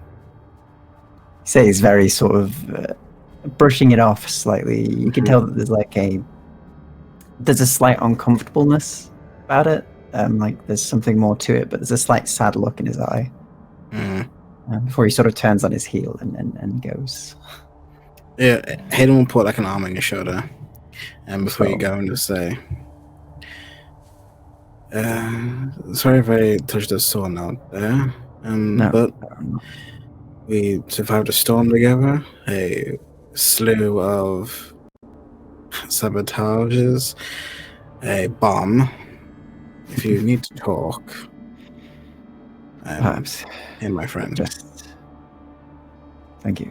He says as he looks back at you, more genuine, and will sort of go, it sounds a little crazy when I say it out loud, is all. I don't want you to get the wrong impression of me. I mean, has our trip ever been sane? On my assessment, not much. And I am a professional. Craziest thing was the ship we found. Oh. Indeed. I'm still thinking of that. Do I hear that? What's that noise? Nothing. Mm-hmm. Well, I heard a noise. I don't know what you're talking about. Perhaps we should get going for dinner, but I wouldn't mind talking to a friend. I have very little of them. Yes, and I have very good hearing, so I'm just like, did you hear something? Only of growing friendship, he jokes. Hayden will laugh. Yeah, he has a little chuckle himself. Let's get some food. Come on. All right, everyone gets to the mess hall tent, and hot sardines and some kind of like a warm soup kind of thing is brought out for you guys. It's all in thermoses, so it stays warm while you drink it. Otherwise, it'd be like ice. And the tent itself is a little heated, so you guys can comfortably take off your face gear and not get immediate frostbite and stuff. Moore kind of comes down to your table, and he's like, I'm incredibly excited. I saw that you guys uncovered a few tents today, but I was digging around in one of the hummocks behind the tents, and I believe we found one of the specimens that Percival Lake wrote about. There was those plants, those giant Jurassic plants he was talking about. It's hard to tell. We've got a bit of ice still to chisel through. We'll have it completely out by tomorrow. What did you offer? No, sir. Keep telling us about this plant.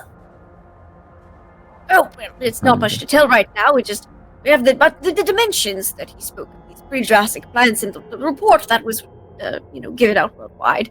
And I believe we found one of those specimens buried in the hill behind the camp. We just have yet to finish excavating it. The ice is frozen around it a bit thick, so we can see there's a shape in it, but it's got the dimensions of plants we found, but we have yet to excavate. I'm sure it'll be completely out tomorrow. Fascinating. So why wasn't it found in any of the tents? Well, I believe that it's too large to fit into some of the tents, maybe, or that also you would put it in the dissection tent, anything, the excavation tent. Perhaps they were specimens that have yet to be dissected, and so they were laying outside to remain cool and keep frozen until properly getting thawed enough to dissect. Surely they'd be Rather cold large. anywhere in this place. Yes, but the when you go to the cold place for an excavation, you keep the dissection tent heated enough so that way you can cut open a thing enough to investigate about. You would not want your samples to go bad until that point, so I assume he left them out behind the tents to be ready for a staging area of sorts, is my own conclusion. Of course. That makes So is a this lot of sense. Is this a plant or a tree? How big is it? Quite large. It's very large, really. Yeah, big around. It kind of makes some like motions. I'm quite excited. Might kind of plants back. He goes on to a long spiel about like the plants back in the Jurassic area were much larger than the plants we come to know today. Blah blah. It gets a little boring. I'm sorry, I'm get of myself, but definitely we'll have it all out and be able to examine it thoroughly tomorrow. We have samples of Maybe there's what in his journal? Yes, and well, not his journal, but the official report that Dyer brought back to Miskatonic University. There was specifications and dimensions. Yeah, I read that, but I probably just glossed over the numbers. And just saw there was something about a plant. Well, that's fortuitous, really. When you think about it, we've been plagued this entire journey. Now we've got a tent site, we've got this. I think it's not too early to say that things are looking up now and all the troubles are behind us. Yeah. We can bring one of these specimens back. Well, find of the century, I believe. Yes. No good preserving. Only, Did Lois give him Lena give him the book, the logbook, the journal? She said she did. Sir, did you read anything in that journal, that diary we found? Oh, I haven't had time to look over any of the things that you all brought back up. Busy excavating myself. Yep, understood. Lois looked pointedly down at her meal. Yeah, Lena does too. She's just this rations are quite delicious. If I might get seconds.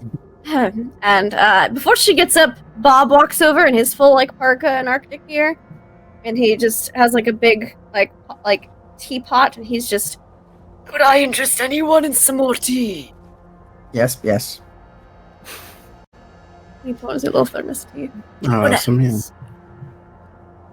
Pours Thank some you. tea. Thank you very much. I put some alcohol in mine. Same. Yep. All right. All right, well, let's. And you let's notice eat up. that also Let's eat Franklin up. is here at the mess is hall, sitting at one of the mess tables.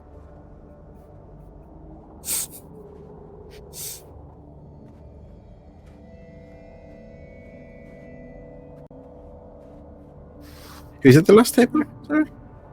Doris, the Prankwin, is sitting at one of the mess tables. Oh, I didn't hear that. Oh, really? Yes. Is that? Lois, did you?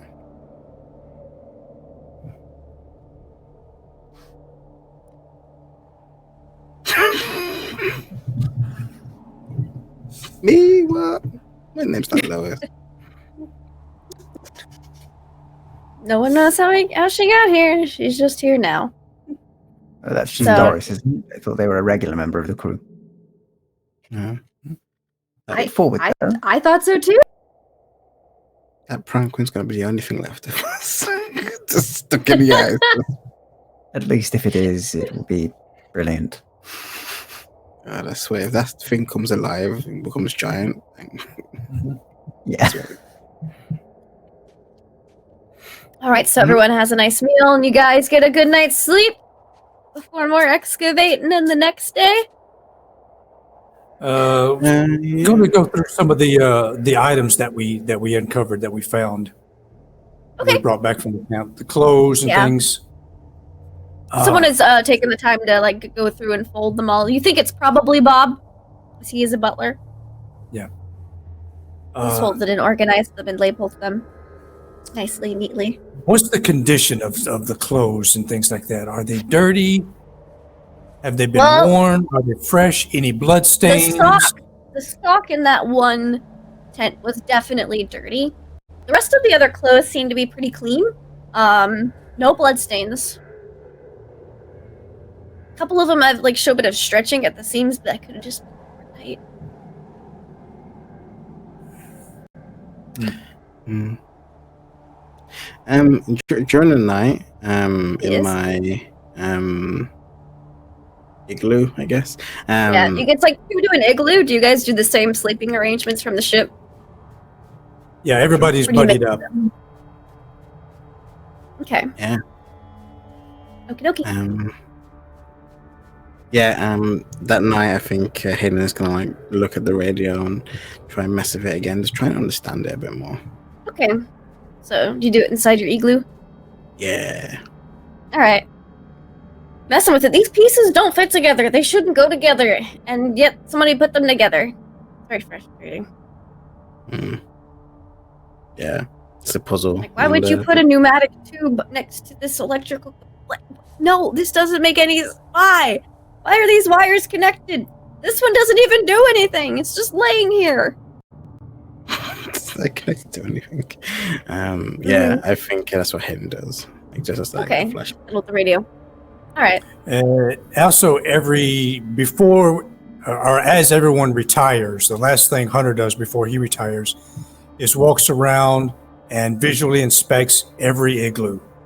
Okay. I'm looking for how the wind is brushing up against it, Okay, from any snow that might be pushing up on the side, and just looking sure to make sure everything is solid. Alrighty. You're able to walk around. Everything looks solid.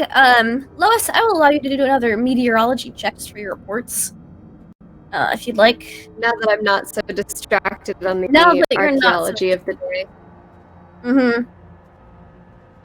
When you get back to your igloo, Lana is definitely under her Back in my covers element. reading. Just got a flashlight.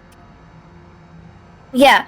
Today, you were able to, before bed, take so many readings. You've got, like, temperature range compared to this morning, which the way the winds are constantly blowing in the same direction. Which is a little odd, but they're unceasing, but occasionally you get large gusts, and you're able to record these gusts. Okay, I'll make note about that. That's a bit strange. That's unusual, and I'm kind of keeping an eye out for the unusual. You're not sure.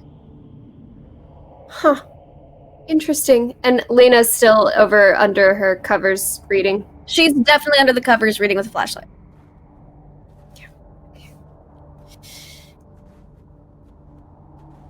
Okie dokie. I think I go back and forth about saying something and then decide not to and just go to sleep, pack up my stuff, get it ready for the readings tomorrow, and then turn in. Alright, so everyone gets a good night's sleep. Solid, you wake up. It's a beautiful morning. Classical music's playing in your brains, and wake up and Lena hands each of you guys a shovel and some ice picks and some snow melters again. There's more tents to uncover. Hunter meets with Lois and Baxter again. Okay. Just to get another take on the readings, just a quick brief report from the day before, how everything's looking, and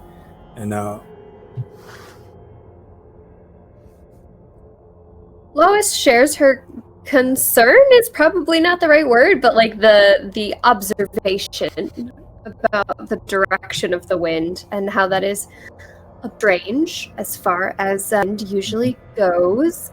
But everything else, just kind of like highlights the parts that would be most important for Hunter to know, as per usual, in the and most communicative way possible, as well as she can do, since she loves numbers and gets wordy, and passes those along.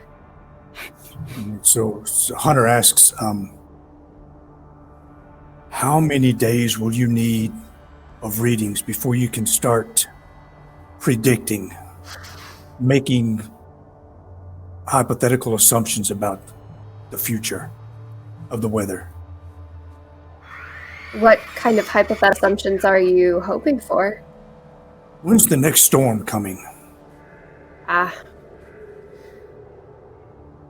Well, I think that my predictions would be more and more accurate as time goes on, but I think that based off of what I've accumulated so far, I could try and draft something up. It might be more accurate as time goes on, but there's no harm in trying to start estimating now. As soon as you can, please get on that.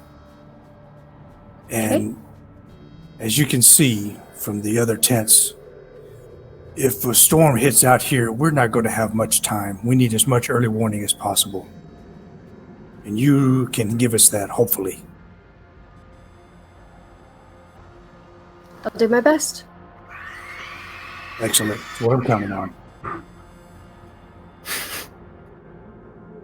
That was a gust of breeze. She says, I will tell you right now, the wind will probably still be blowing the same direction. My professional opinion. Yeah, I've been around a few mountains myself, and that is kind of strange.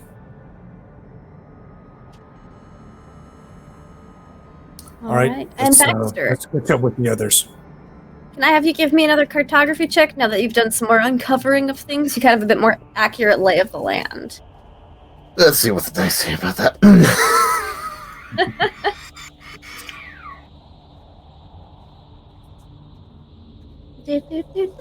And then you guys get uncovering. Hayden and Sebastian are already out there. Ooh, 11. Baxter boy!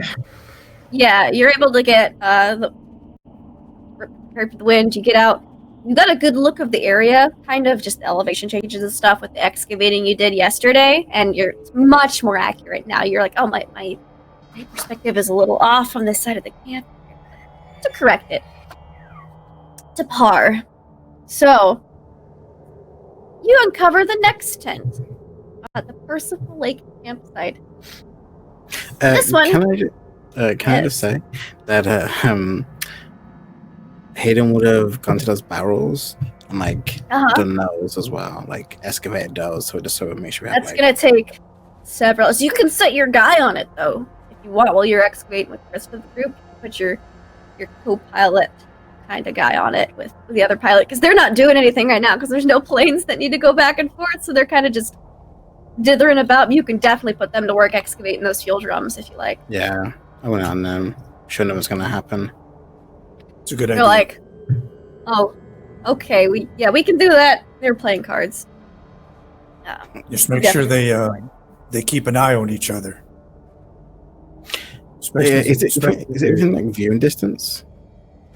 For the most part, there's you can see the fuel drum depot. It's very flat here, but the hills that are here are kind of low and sloping. If you're on the other side of an ice hummock, you're not going to be able to see it because that's where something else has come up and been covered by snow. But the natural scene landscape's pretty visible from everywhere. I just let Hayden know, just concerned about Joel because he didn't go through the training that we did. So make sure somebody keeps a good close eye on him. He went through some of the training. He was on the ship. So. All I'll right. try to be careful. Don't worry. Thank you. Tent number 4 that you crack open is the larder. This was the food storage pantry. The tent itself, perfectly intact. Not harmed at all whatsoever. Hi, Tesla. What's this? Cats and cats, all the food. However, once you get inside, that wooden packing cases have just been shredded into kindling. Sacks of flour and sugar have been slashed open and just emptied. Everything's covered. Canisters of cooking oil and lard have been twisted apart, and their contents kind of mixed into the drifts of flour to form kind of a weird gelish mass along the base of one of the walls. There's a number of beef and pemmican tins that lie in the center of the tent. They are punctured, torn, squashed, crimped, and slashed.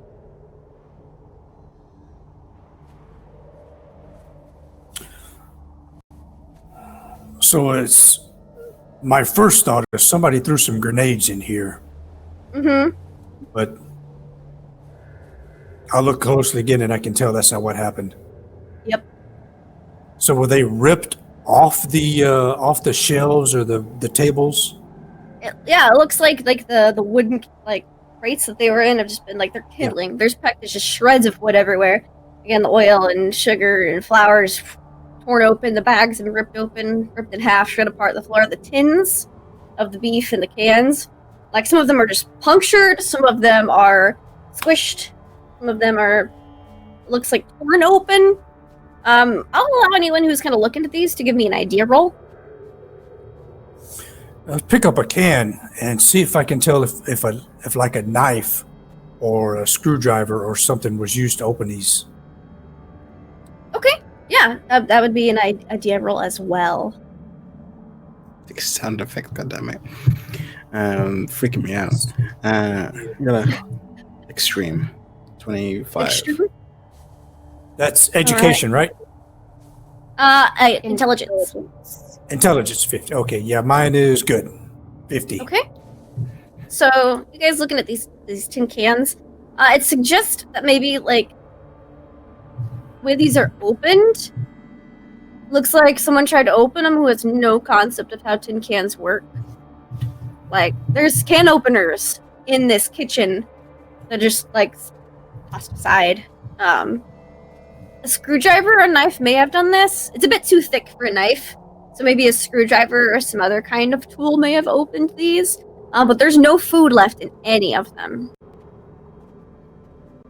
And there's also, you'll notice, no salt in the kitchen as well. There's sugar and flour. Usually there'd be things of salt, but there's no salt in here. Strange. Very peculiar. Very wasteful. Sure.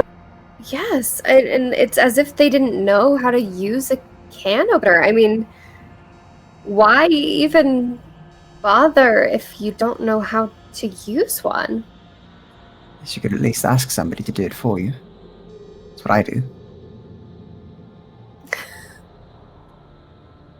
I mean, who doesn't know how to use a can opener though? It's Barbarians. Well, there's that. But I would say doesn't something to lighten the seem- mood.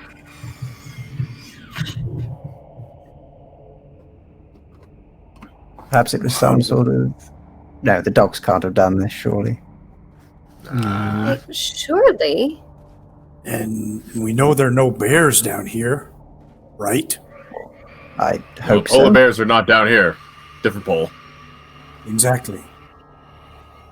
Did the penguins suddenly grow claws? Can they go rabid? Maybe it was their beak. Is it like beak size? Keep it. Nah, it could have been penguins that do this.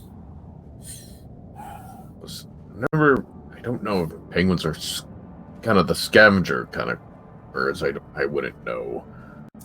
That's a thought. Have we seen any penguins around here like we did at the last count? Nope, you're too far inland. They need to be within, certain mileage of water. You're completely inland here. All right. Interesting. I pick one up and look at it.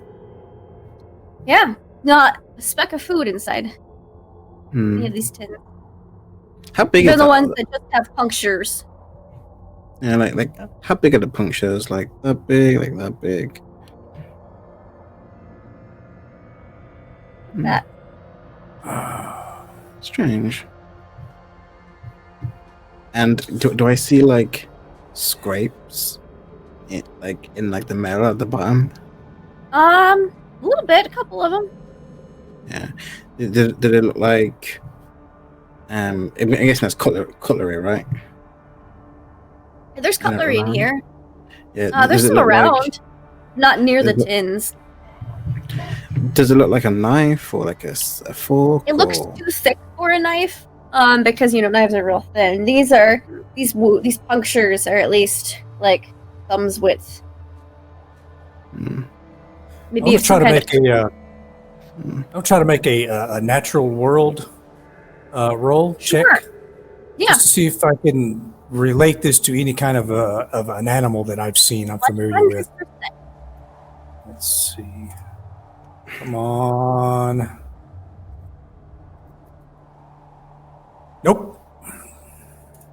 The closest you can think is maybe some kind of a bear or something, because bear claws are pretty thick, pretty long, but Yeah, and I've already mentioned that. No. Well, I mean, maybe they had some kind of pocket knife and they want to wait. I don't know. Do we see anything that can salvage anything salvageable down here? all the cutlery and stuff seems to be pretty intact.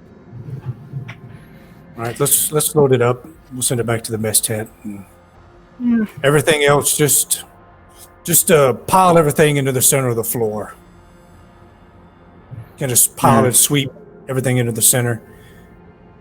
Is the tent salvageable? Yeah, the tent's perfectly intact. All right, so yeah, we'll break that down and load it up. Okay. Is it just me, or are things getting weirder with every tent we excavate? I mean,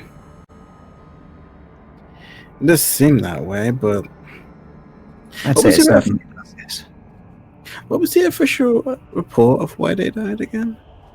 Storm. Okay. Well, Yeah, everything was attributed to a storm, which is why I was brought in to make better shelters. no, I mean, And that's what's bugging me. This does not seem like a storm is what caused it. well, I'm just thinking if they were locked in, planes were broken, perhaps they were just trapped and a little bit stir crazy. It's not so unknown for people to go that way when they're all locked in for such a time. How long do storms usually last out here? Of that magnitude, at least. Was that in the was that ever listed in the report? No, they weren't just sure for the how long. storm. There was radio silence for a few days, and then they went to investigate as soon as the weather let up, and then they got here. Yeah, I think it was 3 days. Yep. Or so, 3 days to store the storm. They were lasting. Well, Next tent. Next All right. tent. Next tent.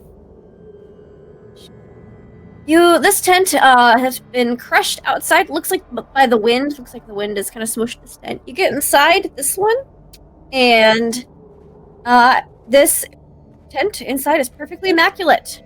The beds are made up and clean, and there appears to be what clothing is here is folded up and placed properly in like a small shelving unit. This there's like a name tag in here on one of the pieces of clothing. One says Watkins and one says Boudreaux. This is remarkably not ruined. Yeah. No one touched nothing for a minute. I go outside, use one of the radios. I'm trying to contact Okay. Francois. All right. So, Go back to the campsite. I want to contact Francois. all right. It takes a few minutes to turn the find Francois, and you hear, bonjour! I am Francois. You call? Francois, can your how much photography equipment do you have left? Particularly photos. plenty. A lot.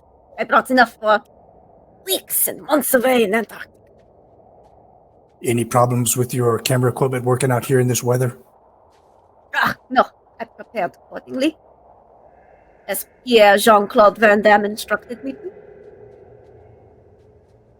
I was nothing, stand- Francois. Be standing tall and ready to go tomorrow morning. You're going to come out here with us. I am currently with Monsieur Stockway there. We are doing some filming along the coast. Oh. But we will be rejoining camp in a few days. No? Okay. Yeah, well, I asked him. I probably knew that. When are you coming back to camp? And as soon as Mr. Stockway says so. A few days. 3 or 4. Well, tell him we've got some interesting things we're going to pass along. But yeah, as soon as you get back, contact me, would you please? Oui. Will do, monsieur. Anything else? Stay safe. But of course, you as well. Au revoir. All right, I go back into the tent and look at everything. Don't touch anything.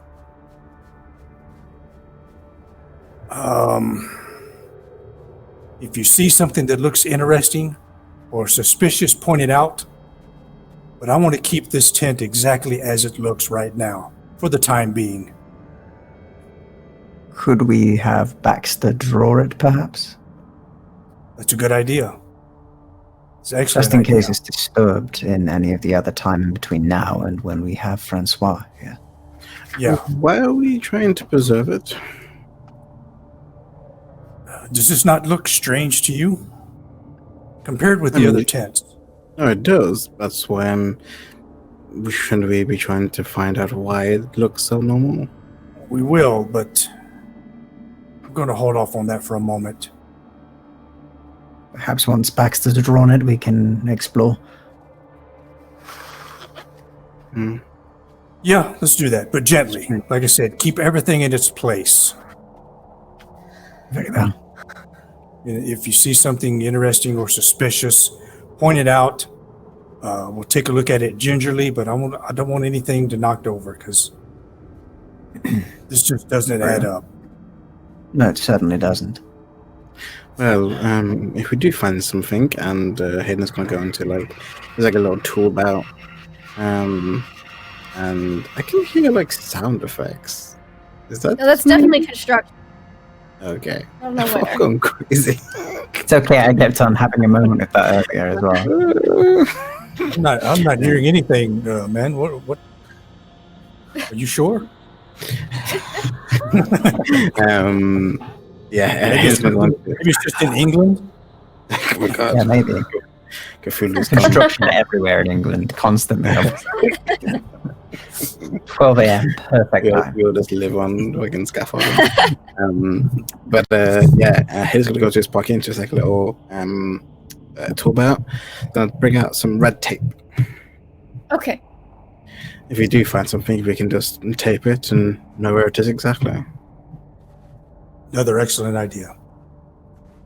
Someone stay in here with Baxter, buddy system, and the rest I of can us do will. that.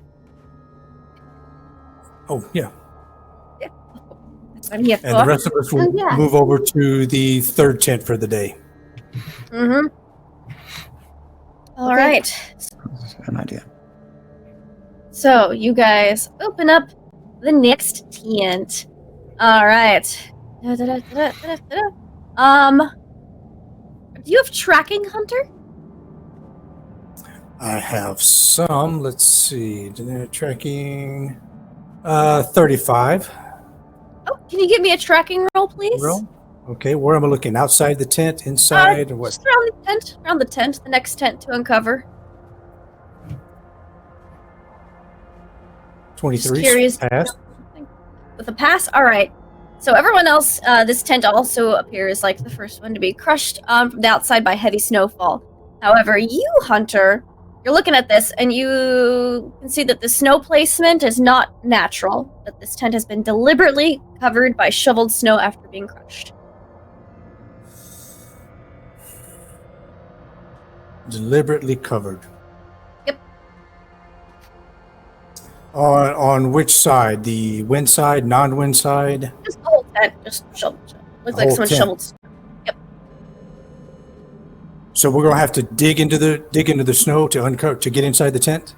All the tents are covered with snow, but this one looks like it's thicker, like it's been intentionally covered, whereas the rest just kind of happened. Mm-hmm. Right, So you guys, I'll go in first. I'll mention that to everyone. This one looks like it was deliberately buried, or Intriguing. some snow has been added to it. How recently? That I can't tell, but you can kind of tell. Probably since the last time somebody was here, which looks to be when the Dyer. 3 years ago. Yeah, 3 years ago. And they came 3 years arrested him. ago. Well, that's So I will find the door. Just have everyone stand fast for a moment. I'm going to find the door and take a peek in before we go in, if I can get to it. All right. Yeah. You go, once you guys uncover the tent, there's no like ripping in the tent, so you just kind of have to prop it back up and open it up. Inside, the tent appears to be splattered all over by dark splashes and spots, as if something had been shaken violently while leaking. Like, you know, if you put your thumb over an ink well, but it's not completely covered, and then you just shake it all over. That's what the inside of this tent looks like. All of the guide ropes and tent poles have been cut through, as if by a very sharp knife, but you know, Hunter, that the poles are far too thick to have been cut by any normal knife. The personal effects of 2 men are still here. You can look on like the labels on splattered hat and a bedroll as Daniels, and you can see a leather wallet that says Orendorf on it. Give me spot hidden rolls, everybody. All right, call everybody in so they're not sitting out in the cold.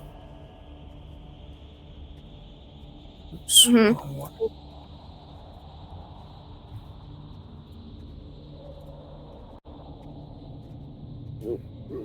That's a pass. All right. Excellent boy. All right, so you guys can see that there is like a crushed pile of stained clothes in the corner of the tent, kind of underneath one of the bedrolls. And kind of sitting inside of here, it doesn't take a skill roll, but just a couple of minutes of standing in here to realize that the dark spatters that completely cover this tent are blood.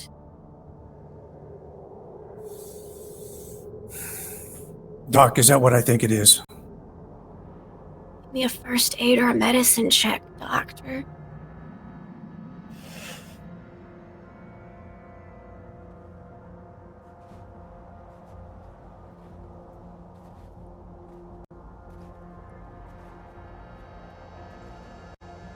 That is a success.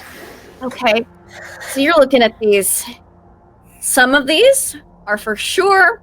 Actually, the vast majority of this is human blood. You see that there's some darker splatters that are a little strange, and when you get kind of close to it to investigate it, it's very pungent. It's not human blood, but it's something else. What does it ring any sort of similarities to things I might have caught before in any of my classes, or No. you know, in any books I've Not read? at all. Perhaps? Nothing has been this pungent of an odor. You can't even like it's not even comparable to any other thing. It doesn't smell like a sewer. It doesn't smell like rotten meat. It doesn't. It's its own unique type of repugnant. But it's definitely not human blood. But the vast majority of the splatters covering the walls, the ceiling, and the floor of this tent is human blood. Cool. And is this sort of other thing that has been splattering it? Is that also splattered in a similar manner, as if it's been sort of sprayed on there or something, or is it almost it painted looks- on? It doesn't look painted on. It looks splattered as well, but whereas the human blood looks, again, like you took an inkwell and only covered it halfway and then just shook it everywhere, the other type of blood looks more like if you've seen like a stab wound and like you get that kind of spurt, or a slash and you see like it looks more like blood splatter, more of like a blood spray rather than just... Okay, interesting. He'll take that in mind and sort of looking at where the splatters are and And as you guys have realized that this is blood all on this tent, I would like sanity checks, please. Yeah. I would Of course. Oh, wonderful. Blood everywhere. All right, Baxter, my boy, you've been doing very well today. Let's continue that trend. Renee's fine. I'm good. Lois is like, I've seen blood before. It's cool. Renee's just secretly just trying to one-up all of us, and she's just too polite to tell us. I'm still winning. My winning streak is not even just I'm not trying to one up all of you. I'm just trying to one up Hayden, and that just It's working. translates to. Hayden's just like freaking out. You're just like, I win. Did anyone fail their sanity check? Oh, Hayden I'm did. the only one. Fuck you. A 1 and a 14. One is not that big of a deal. It's Well, blood. this It's one secretly went awake. sanity though, There so we you're go. okay. It's like Well, skeletons, like shh. Yeah, and I've seen stuff like this. See stuff like this during the war. So, speaking of He this, secretly unlocked a bad omen during the snowball fight. He just doesn't know. So Hayden sees this and it's like, ugh, and like rushes out, kind of pushes Baxter like aside, almost like tapping you over. Runs out and like you just hear like a. Yeah. Oh, go check on him, and just Baxter excuses himself. Yeah, good idea. So, does this look like an explosion? No, if there was explosion, there'd be like bits of flesh too. This is just blood. Yeah, and also the inside of the tent would be damaged. You don't Correct. see any of that? Aside from the tent poles and the ropes being cut by clean cuts, like almost as if with a knife, that's the only damage here. But you know, it's too thick for a knife. So. looking Right, at that sort of cut, actually, yeah, Sebastian will look at you, Hunter, and go, does that look the same as the things on the tins? The thickness? Oh, that was. Yeah, it definitely looks like a knife cut, but no. Poles are like this. Right. All right, you two, Doc and Lois, let's search this place again. Let's keep everything where it is. Search it gingerly, but if you see something suspicious, point it out. The blood, the other substance, by the way, the one that isn't the human blood, it's nothing I've read or seen before. It's wholly unique. It doesn't match any sort of thing that I've studied or seen or even encountered in dissections, or I am wholly lost on it. But it seems some sort of splatter in the same manner as blood. I don't know what this means. I'll be frank. Can you do any kind of a analysis thingy on it? Perhaps I could take some samples, see if I could study it further, or of course I could spend my time here rather than searching, looking at this. I was debating seeing if we could locate where the origin point of the wound was for at least the one we know of that was a normal person, or I wish to know how they died, so to speak, where they were Exactly. struck. We can maybe find marks or something else around them. Let's just do a cursory quick look around here first and Yes. see if anything else pops up. Hopefully nothing does. While you guys are looking around in the tent, we've got Baxter and Hayden outside. Because you guys are outside now, you can see a very excited Professor Moore going, "Oh, good! Some of you are out. Please, come out, come look at this specimen. It's amazing. It's marvelous. It's the find of the century." The Baxter's just like softly patting the back of Hayden before we Oh, move. well, now, the food poisoning never killed anybody. Now, come, just cheer you right up. Move, soldier. Yes, I'm. And Thanks. a minute will go by, and yeah, I'm fine. Let's go.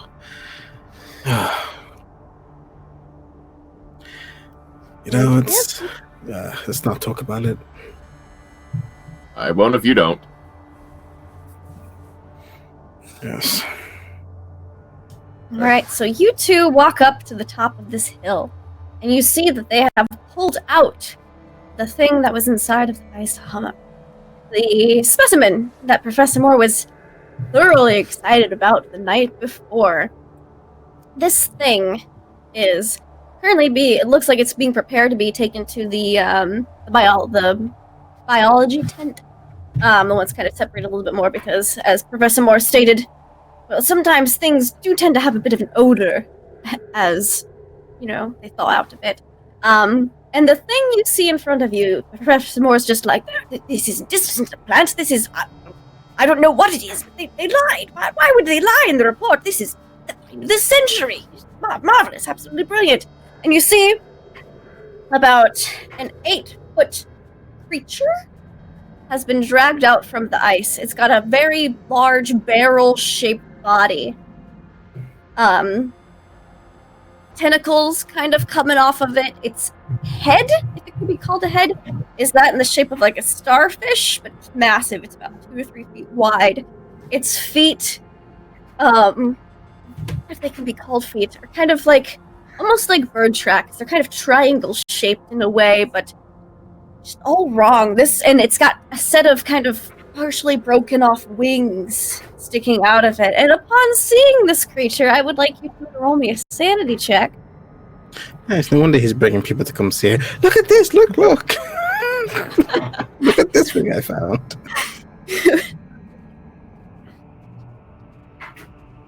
Dang it! 24. That's a pass. All right, so pass and a fail. All right, Hayden, what are you doing to me?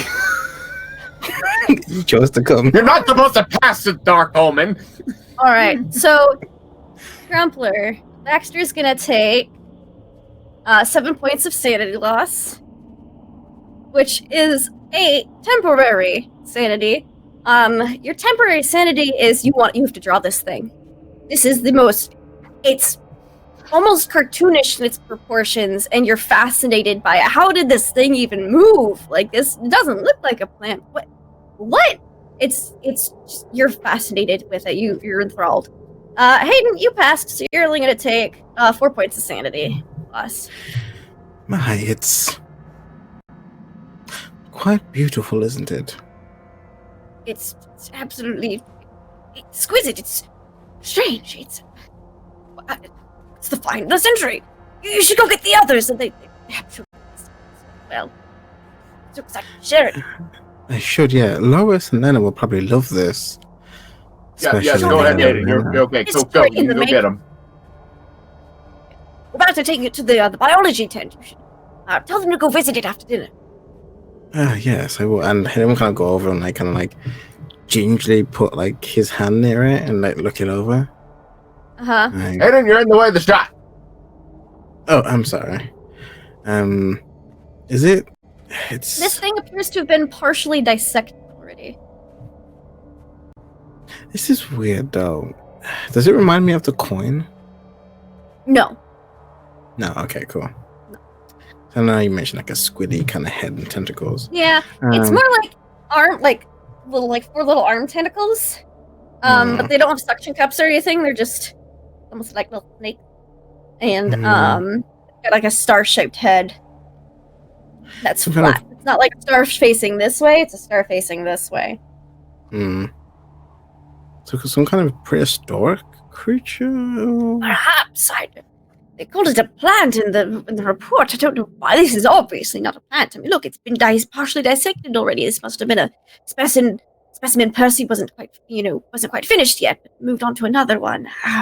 Look, it's got organs of some type. I can't wait to delve into this. Yes.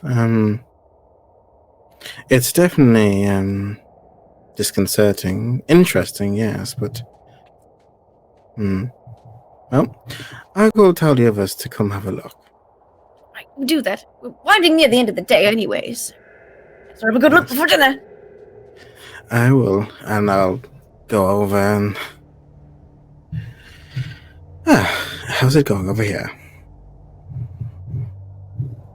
Did we find anything else of noticeable? You looked through the wallet.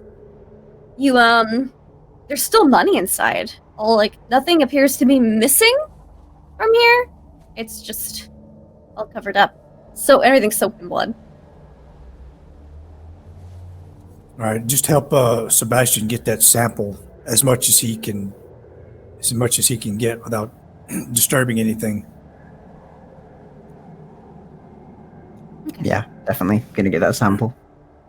And then let's get the hell out of this tent. Yeah, This is Hayden not kind right. of comes over to you and says, "Did you find anything more interesting than the blood?" Yes, there's another substance here. Another substance. It smells wholly different, new. Something else was in here, or they had a container of something that had sprayed along the walls. But I would assume it was not so much in a container with how it is spread. What about you? How things are going with you? I feel a lot better actually after that. I'm going to need to stop mixing my tea with my alcohol.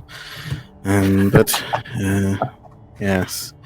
What was the guy who called me over again? I can't remember his name. Professor Moore. Yeah, I'll just say, Professor Moore wanted to see you in the biology tent. He found something quite interesting. You should go have a look. It's quite unique. Hunter glances around. Is that where Baxter is? Yes, he was still there. He wanted to draw it, I think. That sounds about right. Well, I He's very imagine... adamant about checking it out. I see. Maybe we should go and see what it is then. Although I am concerned with all of this. He says, gesturing to the mess in the tent. Mm-hmm. I wonder what they found. All right, Professor Moore needs us. Lead the way. There's only so much more that can be done today anyway. Indeed. Though I think You it's going to be guys- hard to rest tonight after this. The top of the hill, and you can all roll me sanity checks as well. Oh, I threw 2 checks by accident. It was 12 though, so. Hey, perfect. You're fine.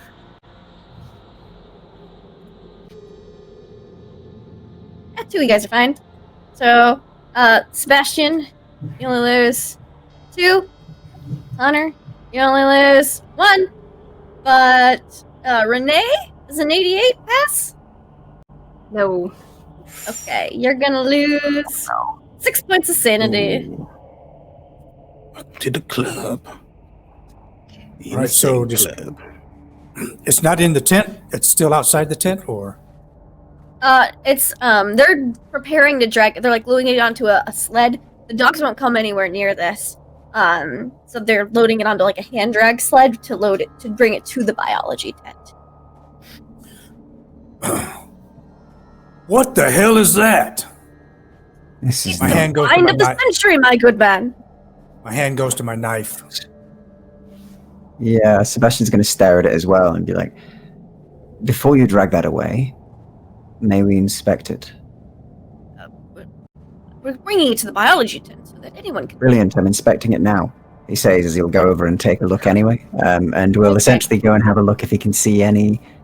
Given strange liquid and given massive creature, he's going to sort of see if he can spot any sort of similar color liquid through the ice, Give me a sort of spot see if it's hidden. similar shade. Sure. And Lois, And, your temp, if you lost more than 5 sanity in one go, your temporary insanity is going to be, you're interested as a scientist in seeing whether the rest of these hummocks hold the same creature or different ones. There's I'm going to use my crit on that actually, if that's okay. okay. So with a crit success, the first thing you notice as you get close to it, even though it hasn't started thawing out really, is the smell. It is the same smell as in Right. the tent, but way more intense. Very well. And as a doctor, these are definitely organs of some sort, but nothing like you've ever seen before. This biology is all wrong. As fascinating as that is, he's going to sort of raise a hand and look over to the rest of them with the cart. You can't defrost this. Why not? We found a tent. Dissection.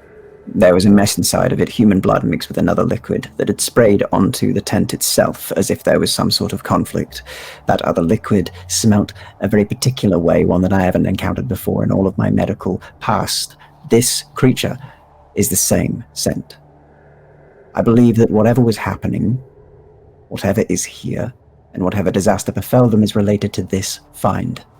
I believe we should leave all of these frozen and not meddle with something that we do not understand fully. What if it's still alive under there? Nothing can survive being frozen in the ice. Yes, they can.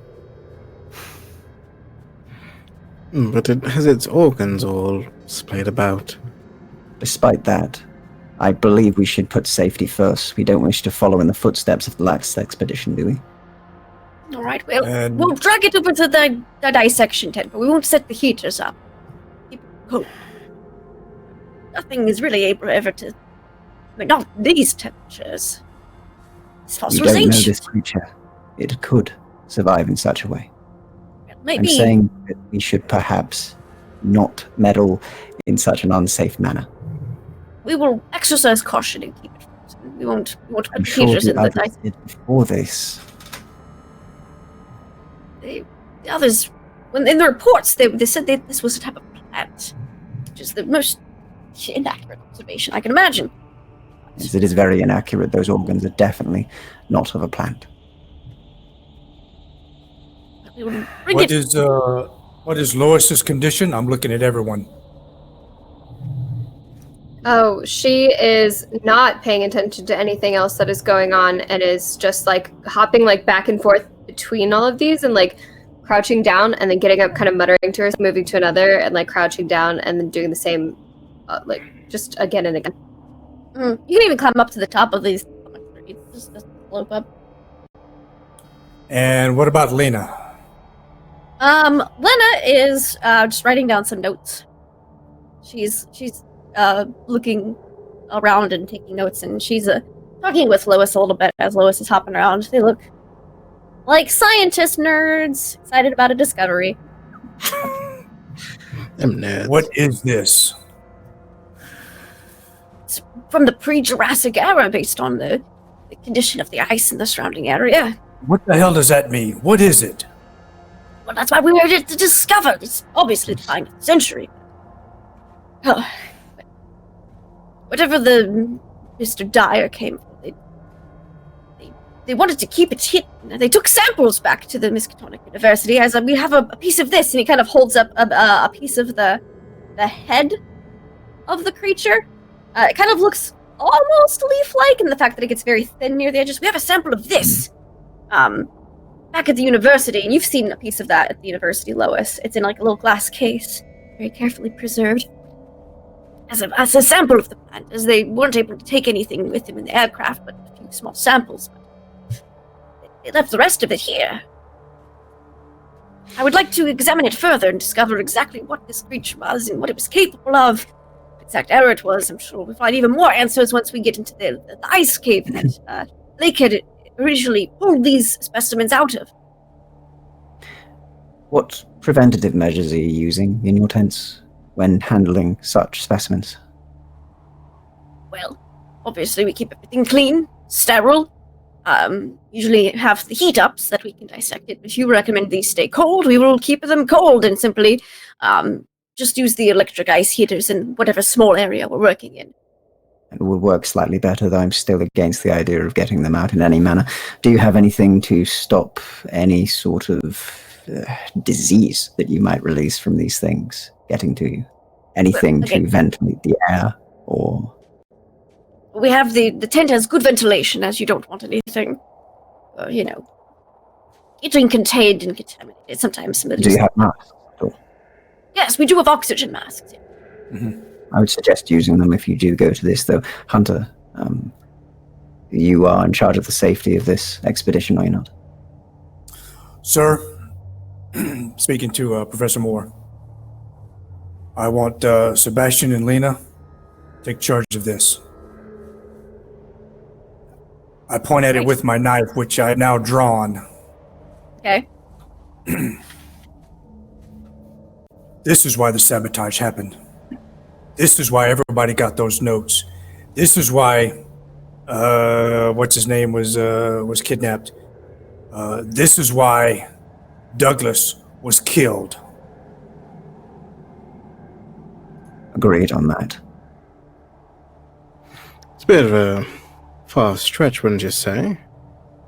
Fossil out in the ice cause so much.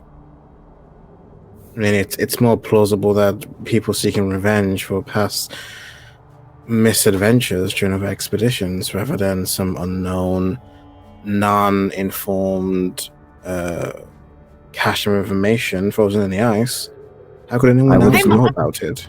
More inclined to agree with that. Perhaps because Dyer wasn't here at the Percival Lakes camp. Perhaps he was jealous of the find. Maybe Percival didn't want to share any of the credit for the discoveries. Perhaps. You won't know the full story until we go through all of the tents, of course, and excavate everything. But if you saw small splashes of blood, perhaps they had one of the samples out and were examining it when the confrontation went down. It's not small. There wasn't a lot of the non-human blood. It was just like a splatter on the wall. Yeah, he's more concerned with the human blood, that there was a ton of, which is more his argument here, as he will sort of go, there was plenty of human blood. Not as much of this, but there was still a good amount of its much blood. Of this, then what's to prevent one human from attacking another? Why would that be splattered against the wall in such a way that seems to be of blood? Perhaps that it went snow crazy. We're not certain. It was a storm, but but at the same time, it is not more likely that one of these fossilized creatures from pre-Jurassic, potentially even pre-Cambrian eras, came alive. We have woolly mammoths have been dug up before, and they're dead as a doornail. We're finding more scientific discoveries at all times that change our entire perception of such things. There's nothing to say that this won't be the same, and I am concerned with what I have seen as a doctor, and also as a person. Blood mixed with this. We have precautions, but we're not going to stop examining these things. It's far too important to learn about them. But they are capable of being brought out of the ice and what that. We've been warned about things that lay within the ice before, as Hunter said in the letters. That they sleep within it or something along those lines, was it? Crazy people write crazy things. I'm not inclined to believe that it. We're seeing proof of it in front of us. Connecting that, you make a good point. The only thing I could kind of suggest with that, not with it coming to life, seems more something in theater, but perhaps they knew, those who came back, knew this was here, and was planning to come back in a secret expedition to gain the glory? Deter anyone from else finding it? Perhaps, but why would they have not taken that glory already? If they already knew of it, they could have staged something, and if they have that much of a reach, they could have already have had that fame. Those who want fame are not usually the slow ones to act. Yes, I was thinking of the storm that hit and putting your survival over it and then planning to come back afterwards. Seems a bit much. I would say if we are to look at these, my concern is not only of if it is alive or not. I believe that it may not come alive from being thought out, but it is a possibility. We don't know what we're dealing with here. And that splatter gives me concern for that. My other concern is perhaps if there are some sort of unknown diseases or any sort of outside bodies that could come from it in our investigations. If not it coming to life, as you say, then perhaps some sort of pathogen of some sort. Yes, that's... We got to caution with sterility, of course, hand washing, change of gloves, change of masks. We'll make sure nothing is contaminated. If we are to do this, I wish to take a lead role on it. If you would allow that, Hunter, or speak to work with Dr. Green. He's in charge of his sections. But I would also request that we have someone there armed, That's what you wish. Certainly. I believe we should be cautious in all manners right now, with what I've seen today, what we have seen. Sebastian, Lena, you probably don't have everything you need here. What do you need? What do you have back at the camp that you need brought up here? I have my medical case with my surgical supplies in. I have my alcohol for disinfectant, my gloves. I would need those, and I would likely also need a mask, an oxygen mask of some sort. I do not wish to be around that thing without such a thing. Those would all be at this camp. They would have everything that y'all would have needed would have been brought up with the initial waves of transit. How far is it, by the way, from the distance? What's Between like the two 100 yards? camps? Yeah, Yeah. 100 yards or so? Or? Yeah. Okay. Close For enough that some you can more? monitor what's going on without being up in there while you're still in camp. All right, so there's no way we're going to be able to keep this hidden from Lexington and her crew. You know that, right, sir? Of course not. We are working together currently. Though she seems to be far more interested in that the ice cave. She's been next to the drilling teams all day. I'm wondering what they found there. Nothing yet. They haven't broken through the ice. You should also be advised, sir, to know that they also, the Lexington, Tallahassee, also had a number of sabotage incidents on the way down here. They also had a sabotage incident while on land, which means they haven't caught whoever was doing that, which means someone around here right now was one of those people. Well, wasn't it a snow craze that took them over from the SOS call? Sir, that snow craze is a bunch of bullshit. I don't Agreed know on about that. I mean, coincidence is one thing, but exact sabotaging is a bit much. These two must be connected. I also believe on my inspection, the brief snow blindness that they suffered was very much at the same time and very much brief, a very rare thing to happen. Never mind two how people long- in the same. Yeah, they'd been here, what, a week? Indeed. Well, out here. Keep your wits about you. Exercise as much caution as possible. Thank you, sir, for that permission. I'm going to do exactly that. So, let me get Baxter and Lois with a list from Sebastian and Lena of what they need. We're going to take the cart. We're going to go back and grab all that, plus some extra survival gear, clothing, some food, and then we're going to come back to this location, and I'm going to make us a couple of huts here, a couple of igloos, and we're going to pretty much around the clock guard this location here. It's only 100 yards, but we're not going to let these things out of our sight. One of us is going to have a sight on this at all times from now on. Well, the excavated creatures will be brought to our camp, which is much closer. How many did you find? Well, there's 5 hummocks. We've only excavated 1 so far. Speaking of which, Lois, give me a spot hidden check, please. Okay. You mean there could be I'm looking 5 at all more of things? them. There could be 4 more. Yeah. Oh, you're rolling good today. All right, she is. All right, you kind of climbed up on top of one of them, and you see something just underneath the snow. Kind of brush off some of the snow, and you find what appears to be a soapstone. It is a 5-pointed star carved with dots all in it. How can I know what that is? I'm gonna sit down cross-legged with it. Look at it. This is definitely an ancient artifact of some type. And it's Lena about would want to see this. Yep. call her over. Lena. Yes, Lois. This seems more like your purview. Oh, well, I'll take a look at it if you like.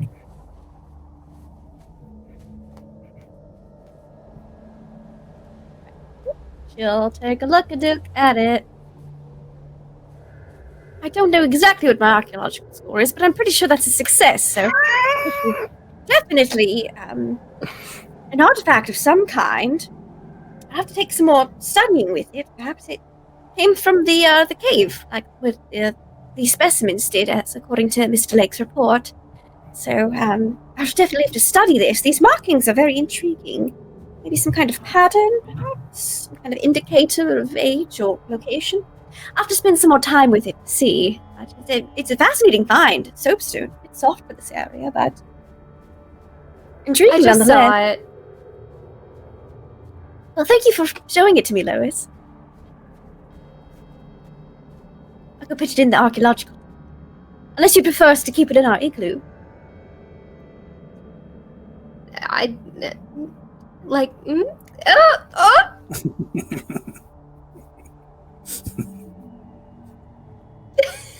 Do you want to keep it in our igloo? I don't know if you would like to study it, after hours, so to speak, or if you just want to let everyone. I think it's fascinating, but I really am more of a weather person. I thought this might be more of interest to you. Features, though, they're very interesting, aren't they? They definitely are. I can't quite say I've ever seen anything like it. So you can see them through the ice. Yeah, oh, so you can. She kind of brushes some snow away. And she'll go put the artifact in the archaeological.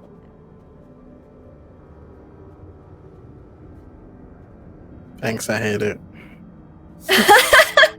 An artifact. I don't know. It's ancient history of the Earth. So. Alright, so Sebastian and Lena are going to take charge of this. Everyone else is going to be around here to assist and support.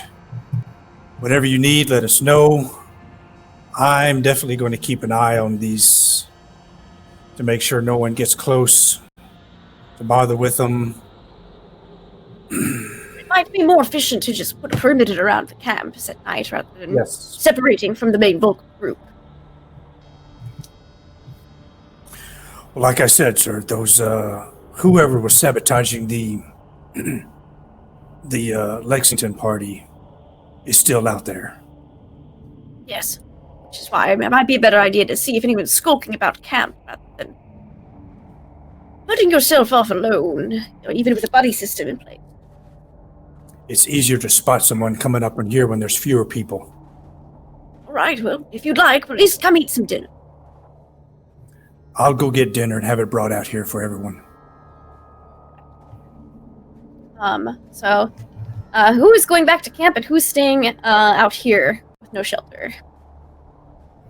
I'm going to rig up one of these tents that we've already excavated Mm-hmm. and fashion as crude as best an igloo out of two of those that I can. Okay. The only thing with that is you're not allowed to disturb them other than taking artifacts out until the photographer gets there, which would include building an igloo around them. Yeah. Okay. Let me just take what. Well, let's see. How many tents do I already have on the gurney thing, the sled? Sled? No tents on the sled. As Not you from guys. today's? No, that's right. Yeah, we took them Mhm. all back. Why don't we just go back and then we can set it up tomorrow? There's no need for now.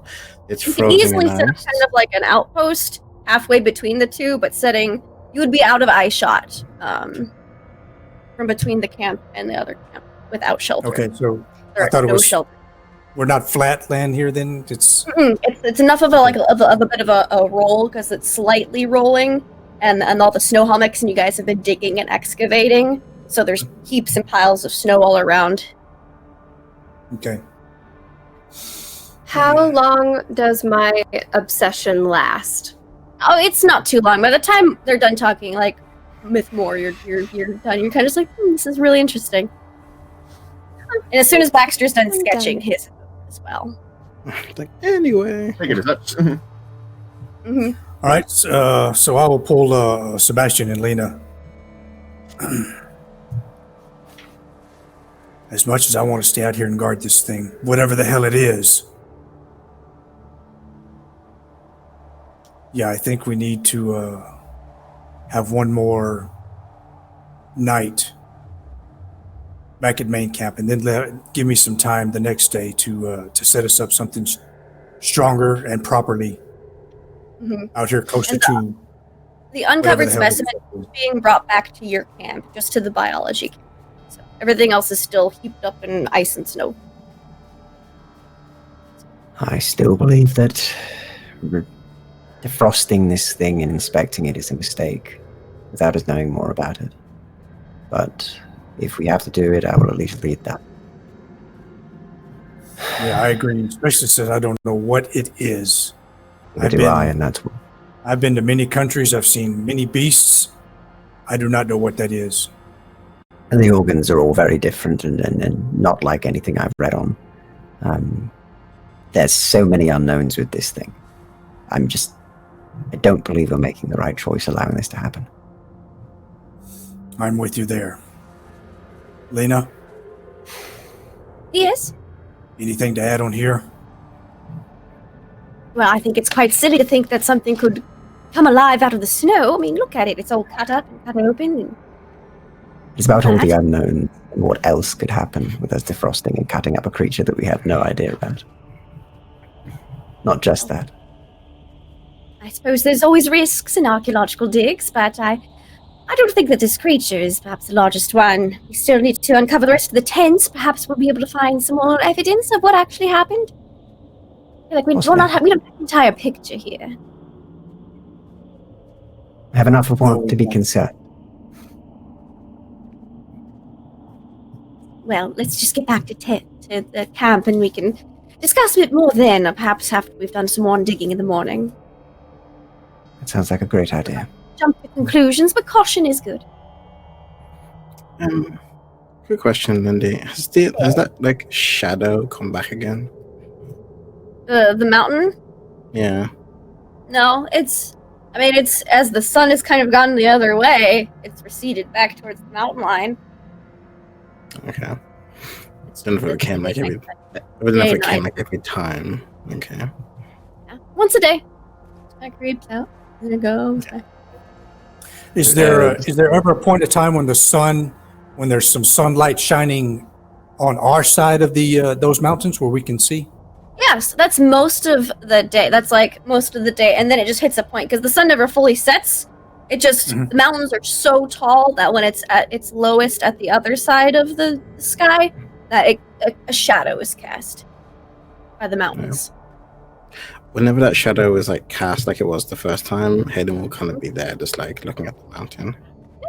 You're in the shadow instead of sunlight. Yeah. And Hunter's going to keep an eye open. So when the next time he sees there's good sunlight on our side of the mountain that we can see, I'm going to take another look through the binos. Okay.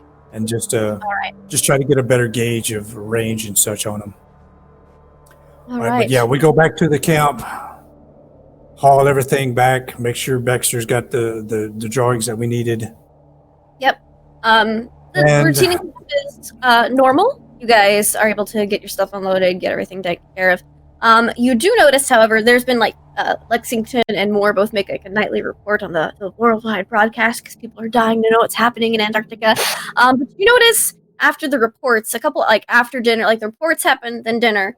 You notice after dinner, Miss Lexington goes back into the tent, the radio tent, which has not happened on any of the nights that you guys have been out here or working together so far. Ooh, I'm gonna go listen. Yes. All right, we'll be on a check. Oh, yeah, what's Keeping that? guard. What was that, Linda? Listen check, please. It's a solid 99, that is.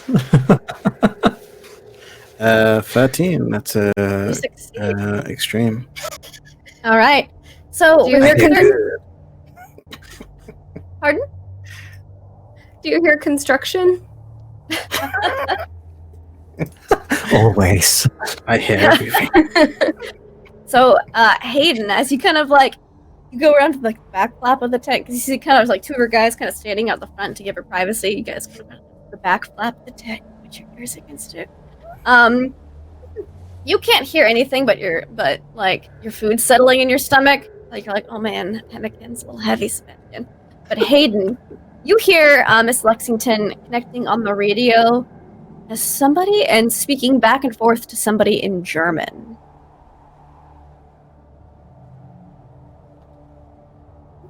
So as I'm hearing this, I kind of whisper, Sebastian, do you speak German? No, very little, unfortunately. I could try and piece some of it together from my reading. Why? What's going on? I'm too concerned with my stomach. Sorry. She's speaking German. She's quite fluent. Would I know any German? How do we know languages? You learn languages by putting points in a language you want to learn. Look, I don't know how to play this game, alright? If they're speaking Latin, Baxter would have a 20% chance. Yeah, I believe that Sebastian and Baxter both have Latin because we Doctor do. think they have Latin, and then Baxter. So what I'm going to don't ask. What I'm going to do is then a simple thing is I'm just gonna like because I'm listening, I'm just gonna like slap your side and be like, Sebastian, just write down what I say, right, and then we can ask what it is later. And then I'm going to like hear what it is and try and say the words so that maybe if Sebastian writes it down phonetically, we can find someone who speaks it. Okay. Yeah, begin to write. So, let's see how well this goes. You hear, hallo, ja, ich bin ein Fräulein Lexington. Lexington? God, that Lexington, strong word. Did you get anything else? Should we discuss it? Just tell me all the things and write them down. Lexington, I've got to start. All right, yeah, cool. I repeat what you said. You're like, don't die. There's a lot of it. You're looking at a few words in. You actually recognize one word. You hear Flugzeug, which, from being in London, you would know that is airplane in German. Because you probably traveled through German airspace at some point. Flugzeug. Yeah. That. Write it down. Flugzeug, I've got it. Flugzeug. But you're not able to get much more than that. And you hear the Auf Wiedersehen, which pretty much you guys would. I know I'm ahead of the curve with you there, prologue. So you're able to get like Lexington, airplane, goodbye, and then you're like, you guys kind of scurry away from the tent, and you guys kind of scurrying away from the tent with your 3 words. That is where we're going to wrap up tonight's session of On the Mountains of Battle. Sprinting through, we got it. Lexington, airplane, goodbye. Bitch. You cracked the code. To office on a plane. I tried. Good job, guys. The best. You're so pro. All right.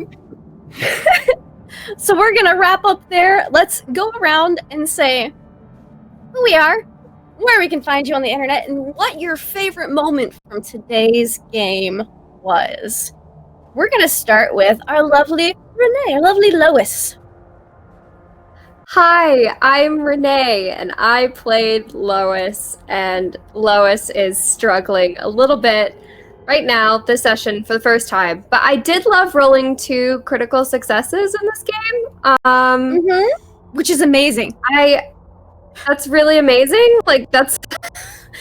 I don't know the exact math on that. I'm not a math person, but I love winning, because that's definitely how Lois took it, is like she She won snowball fighting, which was brilliant, by the way, pro. Like, that was just a lot of fun, especially since I, as a player, I'm starting to get more and more tense, and I'm noticing that I'm, like, holding my hands more.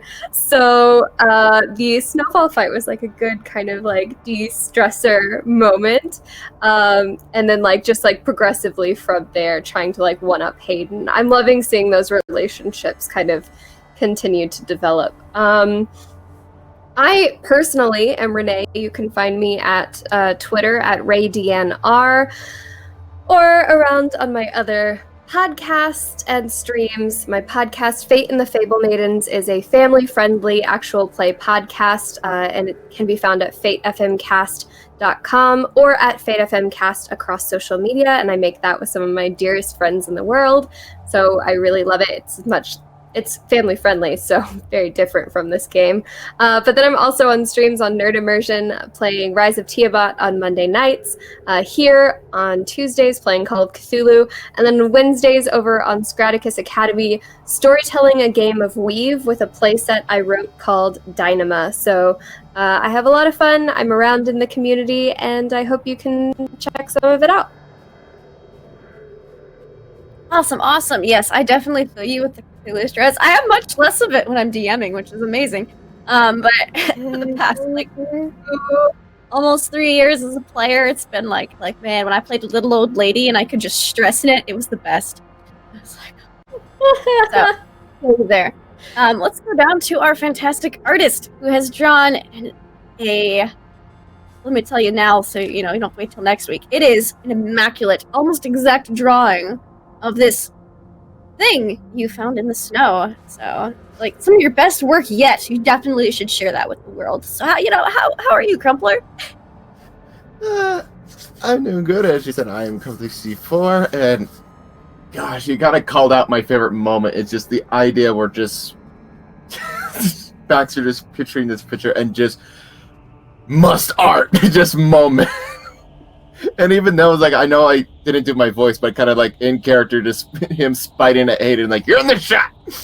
Like that level of composure of an artist, where it's just like, don't get in my way of my art! Happens. And I am Crumpler64. You can find me at Twitter, Crumpler64, and Twitch, Crumpler64, where you'll see my usual streams, usually on Thursday nights, sometimes Saturdays, but if anything, you'll also definitely find me on Sunday nights on Twitch, where I am DMing a Curse of Strahd campaign featuring an all-female party, and we call ourselves the Lovely Lady Crumps. And it's where we would love for you to join us, and again, thank you for a lovely story, and again, Baxter's happy outside and a little inside. Not in the right perspective, but yes. Awesome. And Jimmersion, how about you? Hey, I am Jimmersion, aka Jim Moreno, geek content creator. I create content for Geek and Sundry.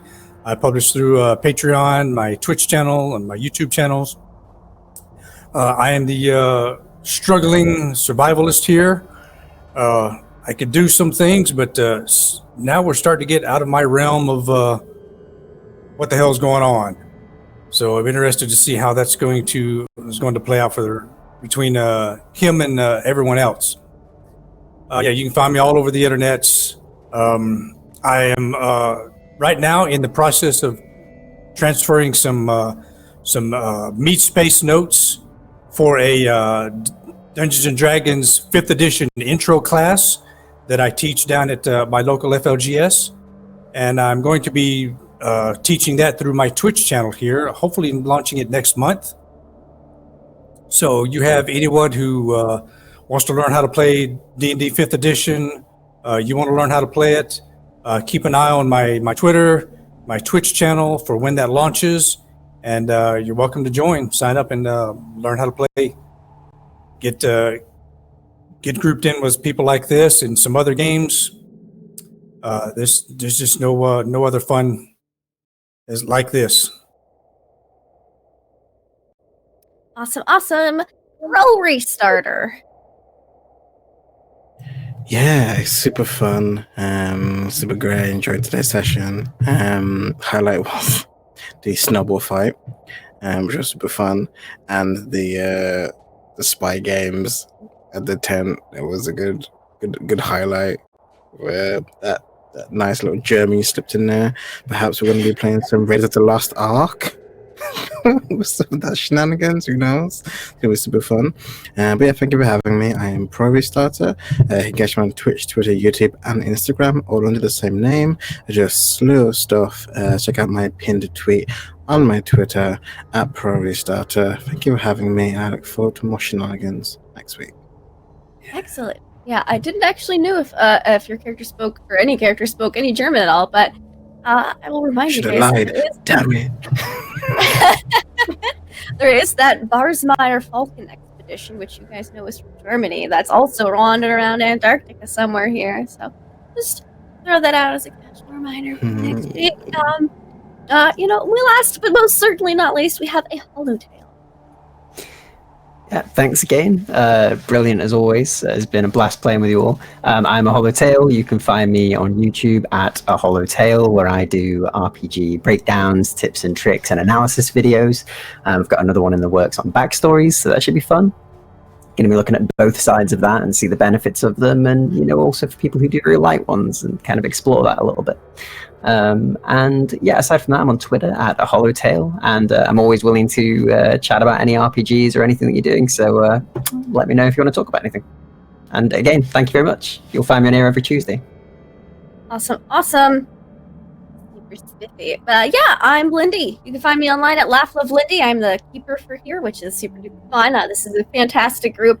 Unfortunately, again, Little Cup of Joe is not here this week, but you can find her online at Little Cup of Joe, where she plays video games and does amazing art stuff when doesn't lose her sanity, because she skips the best session somehow where everyone loses sanity. It's fine.